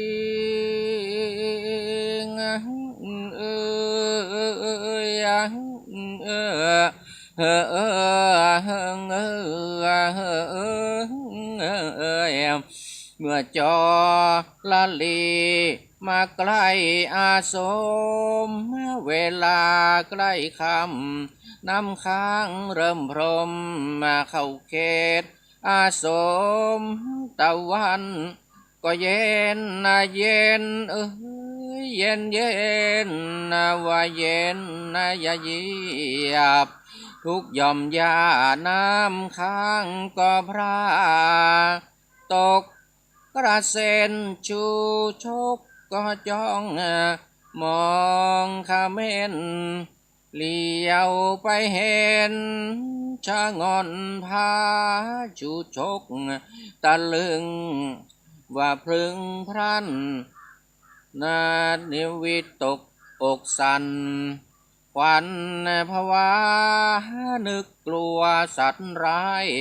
ที่ในนพนาตาเท่าชลาก็ปีนขึ้นไปเข้าใจกล้าไม่ช้ารอรีขึ้นไปที่หน้าผาใหญ่เสียงนกร้องก้องในไพรชูชกหลับไหลบนนั้นหนึ่งคืนในราตรีที่ทัชชีนอนนั้นมัดสีจอมควันหลับตื่นกว่าจะหลับได้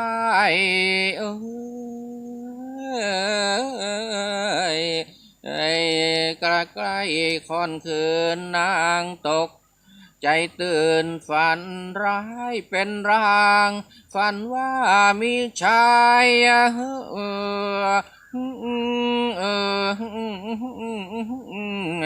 ร่างกายพิกลเข้ามาหาตนเวลาใกล้สางถือมีดวิ่งลู่ถีบประตูพังเอามีดฟันนางแขนขาดกระเด็นแล้วจุดกระชากลากนางไปควักดวงตาดวงใจนางมองไม่เห็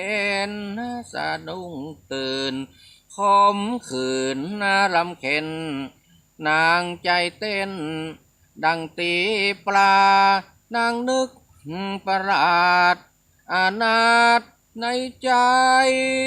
ยัง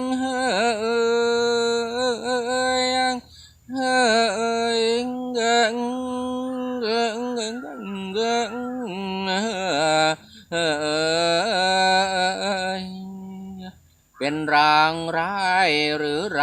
กันนานางโอบประคองลูกทั้งสองลาควันนางภาวะความคิดวกวนจะทำอย่างไรให้ทราบในความฝันเนื้อตัวนางสันจะบานมองมน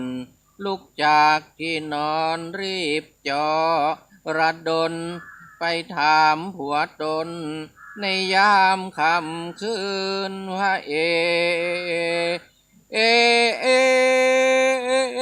นั่นใครผู้ใดกันนาดึกดื่นยังมาเพราะดังคลื่นผีสางนางใดทำให้กูตื่นไปเคาะที่อื่นอย่ามาลบกวนพระพุทธที่เจ้าข้าน้องมัดสีมาหาครั้งนี้เพราะอินทรีย์ปั่นป่วนน้องฝันร้ายนักใจชักเรรวนความฝันพันพวนน้องตกใจกลัวเจ้ามาทำไมในยามค่ำคืนหรือจะฝ่าฝืนสัญญาทำชั่วเราตกลงกันแล้วนะอย่ามัวอย่ามาทำตัวมั่วกามโลกีวันนอนประตูศาลาเจ้าอย่าเข้ามาในศาลานี้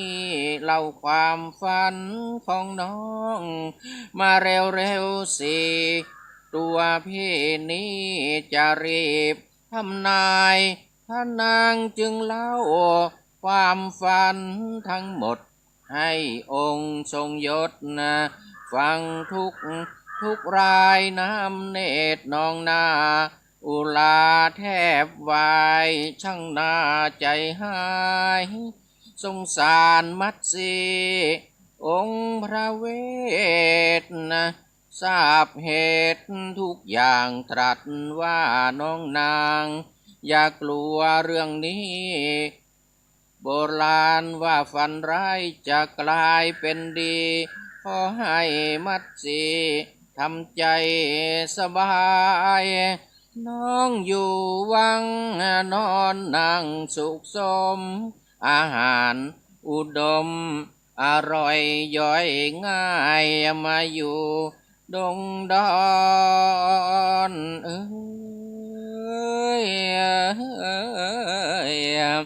นอนเหนือดินทรายกินแต่ผลไม้และเผือกมัน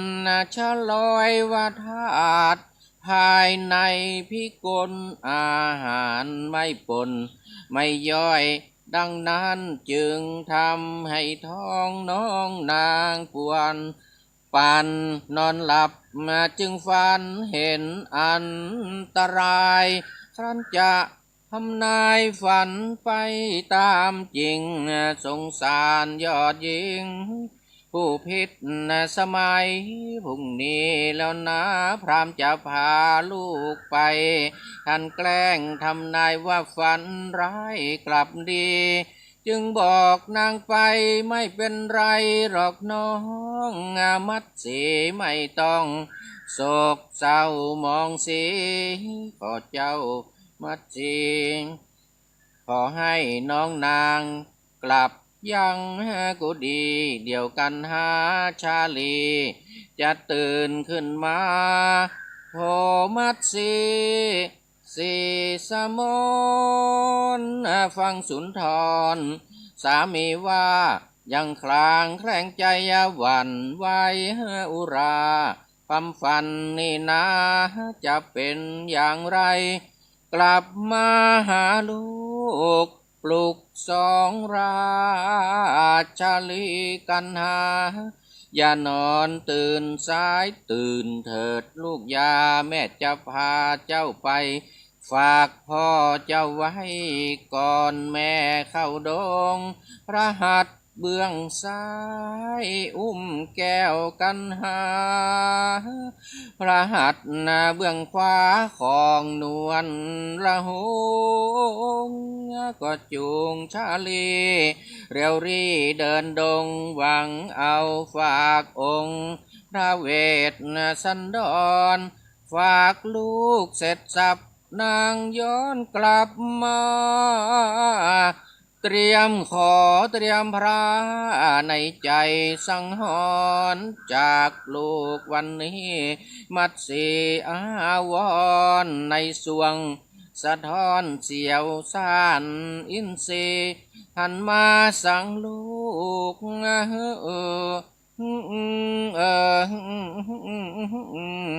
นางทุกอุรา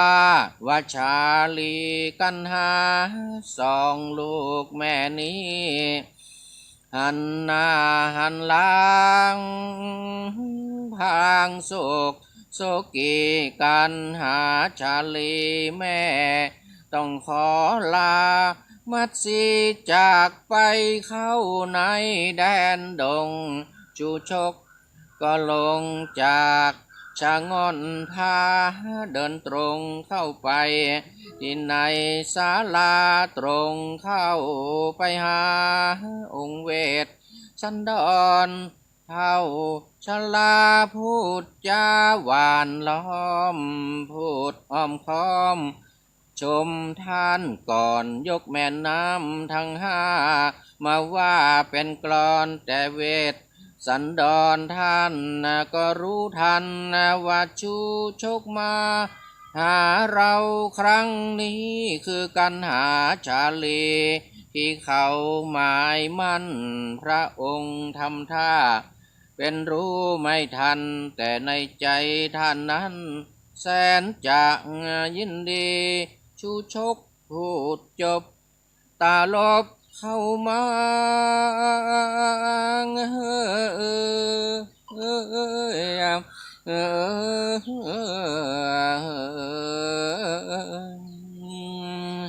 ว่าเท่านี้นะ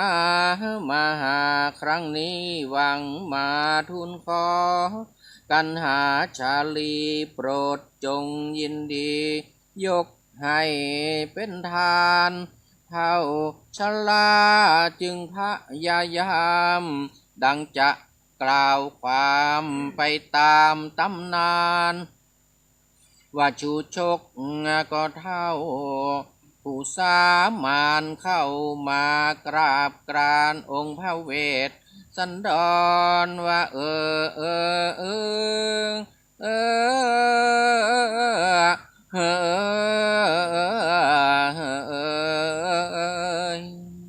ว่าแล้วตาเท่าเข้าอันชุลียกมือเรียวรีประนมก่อนว่าจะมาขอสองหน่อบังอ่อนแล้วกล่าวสุนทรนี่กับเท้าไทยว่าข้าแด่องค์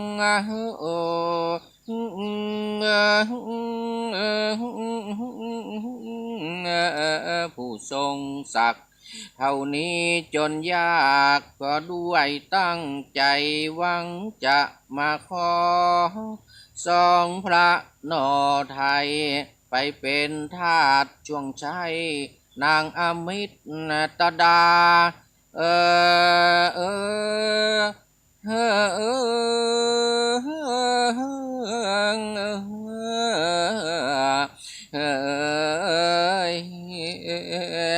ฝ่ายพระเว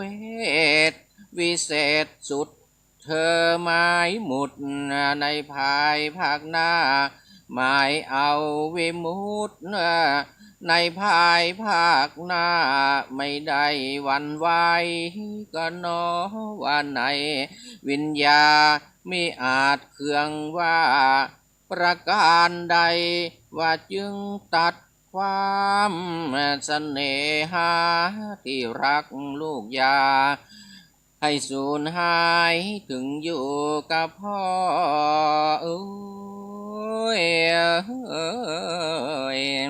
เจ้าก็ต้องตายบิดาจะให้เจ้าไปเป็นทานฝ่ายชาลีกับแก้วกันหาแลดูบิดาในอุราสถานสะอึกสะอื้นคมคืนไว้วันภาวะพรึงพรันให้ตกกระใจว่าเราเป็นลูกของท่านแท้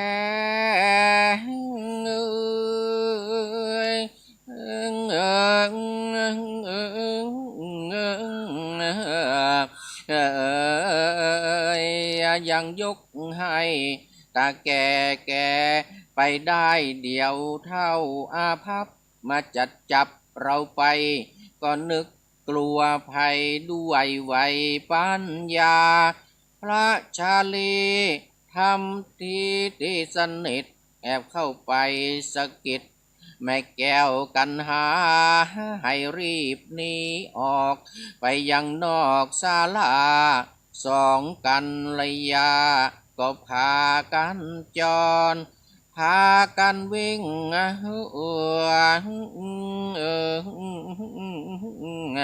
ว่าไม่รอช้าหวังจะ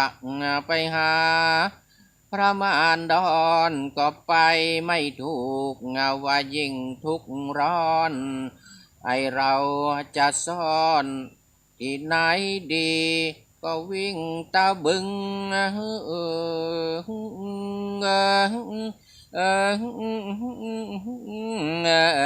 มาถึงขอบสระทั้งสองพังงะหยุดยืนกับที่องค์พระชาลีจึงมีวาจาโอแม่ยอดเยิง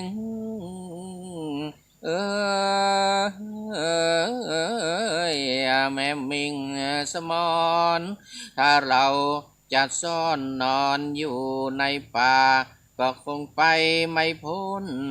คนชราไม่นานหรอกนะช่างน่ากลัวไปค่อยถอยหลังลงสะสีแล้วเอาวารีมาบังตัวเอาบุตรสบงมาบังหัวอยู่ในสะบัวหายตัวไปเลย พระชาลีจึงร้องสั่งน้องแก้วกันหาว่าอย่าโผล่หน้าเชียวนะน้องเอ๋ยถ้าใครเรียกหาเราก็อย่าได้เอ่ยเราจะสะเบยอยู่ในสะบัวสบายฝ่ายชูชกแกเหลียวแลมาน่าเห็นสองนัดดาหลบหนีหายจึงตัดพ้อเป็นข้ออภิปรายว่าเหตุไฉนไม่สมเขาลือชาวโลกเขาลือกันมาแต่ก่อนว่าเวสสันดรนั้นเป็นคนซื่อให้ทานช่างต้นฝูงคนเรื่องลือพระองค์ทรงถือพระโพธิญาณแต่มาบัดนี้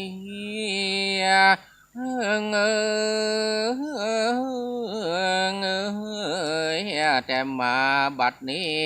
เป็นเหตุไฉนว่ายกลูกให้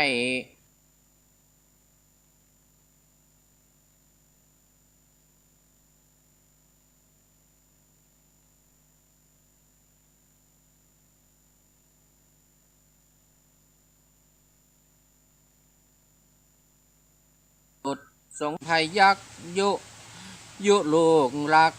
ให้หลบหนีหายทำเช่นนี้จะดีที่ไหนแล้วจะมีใครเชื่อเวสสันดรพระเวทฟังคำตาพรามเท้าจึงได้กล่าวเป็นคำกลอนว่าปิยบุตรสุดอาวรจงเป็นสุนทรยานนาวาให้พ่อขี่ข้ามวัฏฏะสงสารบรรลุนิพพานเถิดสองลูกจ้าให้พ่อได้แสดงพระธรรมเทศนาโปรดสัตว์ในโลกาให้พ้นทุกภัย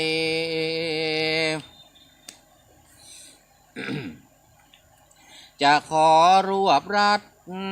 ตัดเรื่องราวตอนที่ตาเท่าขอทานได้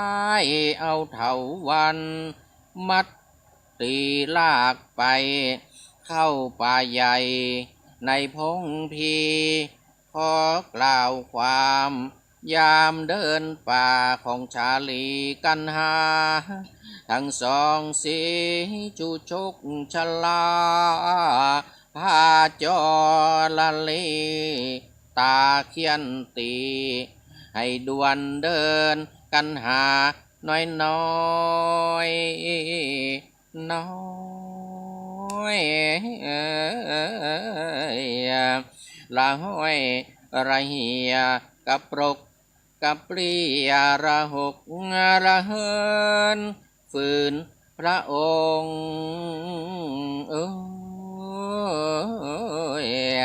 ทรงดำเนินเสด็จเดินตามชาลี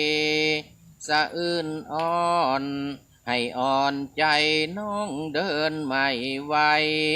แล้วนะพี่โอเชษฐาพี่ชาลีบาดน้องนี้เจ็บระบม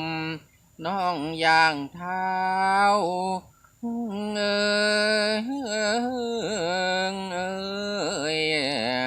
ก้าวไม่ไหวขืนเดินไปก็คงจะล้มน้องหิวน้ำซ้ำอยากนม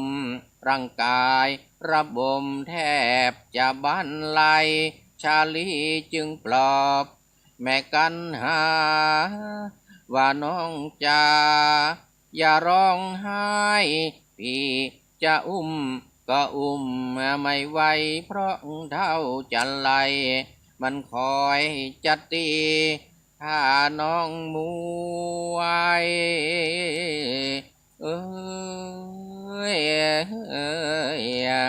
พี่ก็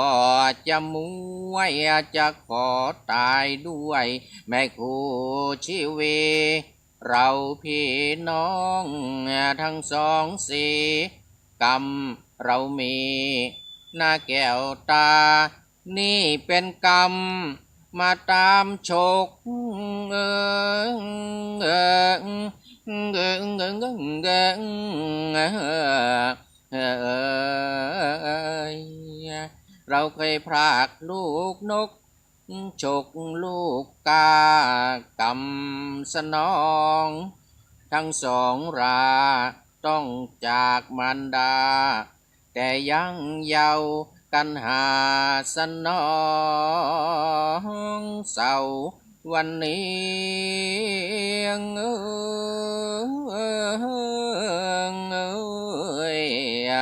ว่ามัดสีแม่ทูลกล้าวแม่ไม่เห็นลูกคงจะเศร้าแม่คงหงอยเหงาเศร้าพระไทยแม่เคยชมลูกถูกใจรักคราวนี้แม่จักได้ชมใครถึงชมคนอื่นก็คงไม่ชื่นหัวใจเหมือนหนึ่งได้ชมลูกตนคงจะกูกองและร้องเรียกเสียงพรากเพรียกในไพรสนตาดูดินแทบสิ้นชนแม่คงทุกทนหน้าเวทนาชูชกชีชาติแกฟาดด้วยไม้เองยังร้องไห้กันอยู่หรือว่าร้องอยู่หรือพวกเองมันดื้อนังนาตาเท่าชลาตีระบมแสนสงสารชาลีกันหาวีดภวาทาลาลมช่างสุดแสนจะทุกข์ระทมร่างกายระบมพอเท่ามันโบยเดินเหาะเยากระเซาเสียงสัดดับสำเนียงจันนีโหยห้อยโหนโยนตัวร้องเรียกผัวโวยว่าผัวโวยแล้วหวนโหยเสียงชันนีสองพี่น้องสยองกล่าวตาพรามเท่าแกโบยตีแสนสงสารกันหาชาลีร้องสั่งจันนีหน้าเวทนากันหาเห็นเจ้าหงทองบินลอยละล่องกลางเวหาจึงร้องสั่งหงเหมมาลา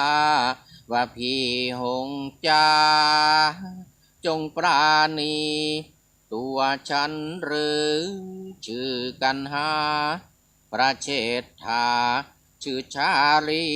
ขอสั่งยุบบนถึงชนนันนีตาแกตีไม่หยุดเลยโลหิตไหลลงหยดย้อยน้ำสักหน่อยไม่ได้เสวยไม่ได้กราบลามันดาเลยกำลูกเอ๋ยได้ทำมา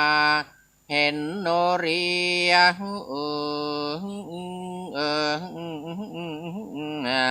เห็นโนรีจับกิ่งรังกันหาน้อยสั่งพี่โนรีจ้าถ้าหากแม่ฉันตามมาบอกว่ากันหาตั้งตาคอยลูกแลหา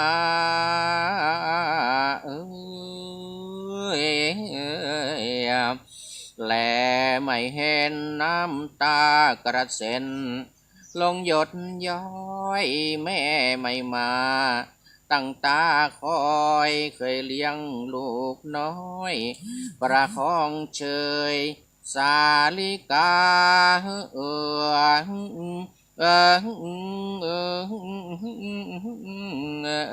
พบแม่มัดสีว่ามาทางนี้นะพี่อย่าให้แม่หลงทางไปเลยคุณทองโปรดจงเห็นใจกันหาตั้งจิตนะ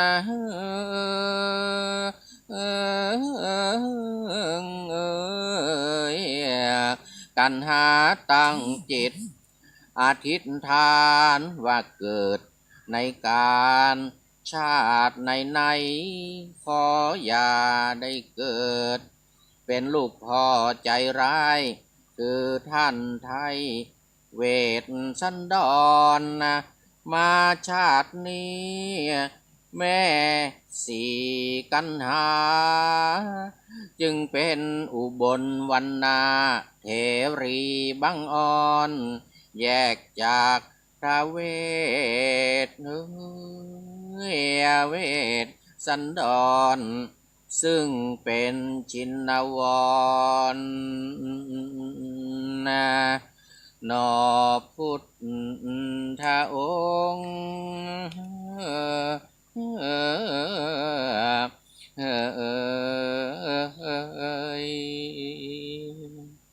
นั้น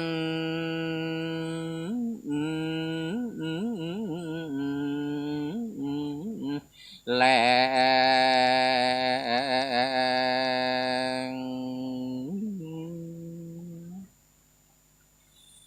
กุมาลาปัปปังนิทิ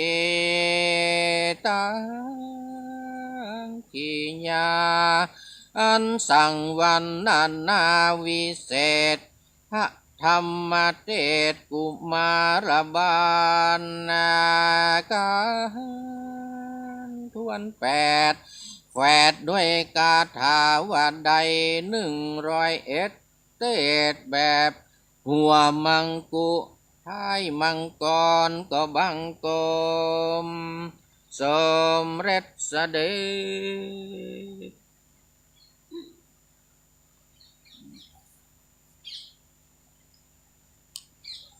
ต่อไปรับปอนเนอะยะถาวาลิวหาปูลาปริปุเรนติสากลังเอวเมวะอิโตตินังเปตานังอุปกัปปติ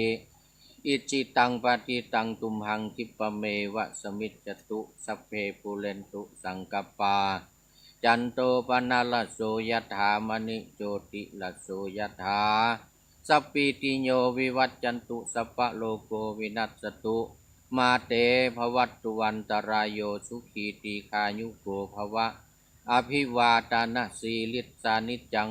วุฒาปจายิโนจัตตารโอธรรมาวัฏันติอายุวันโนสุขังพะลัง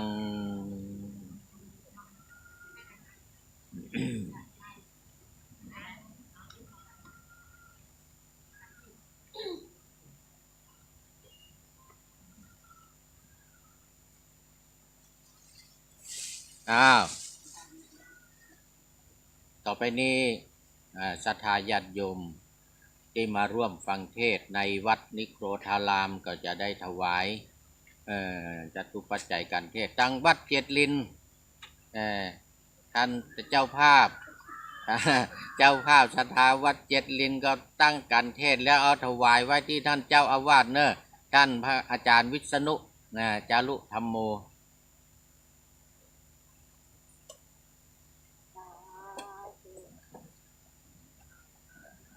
เมื่อก่อนเรียบร้อยแล้วเนาะ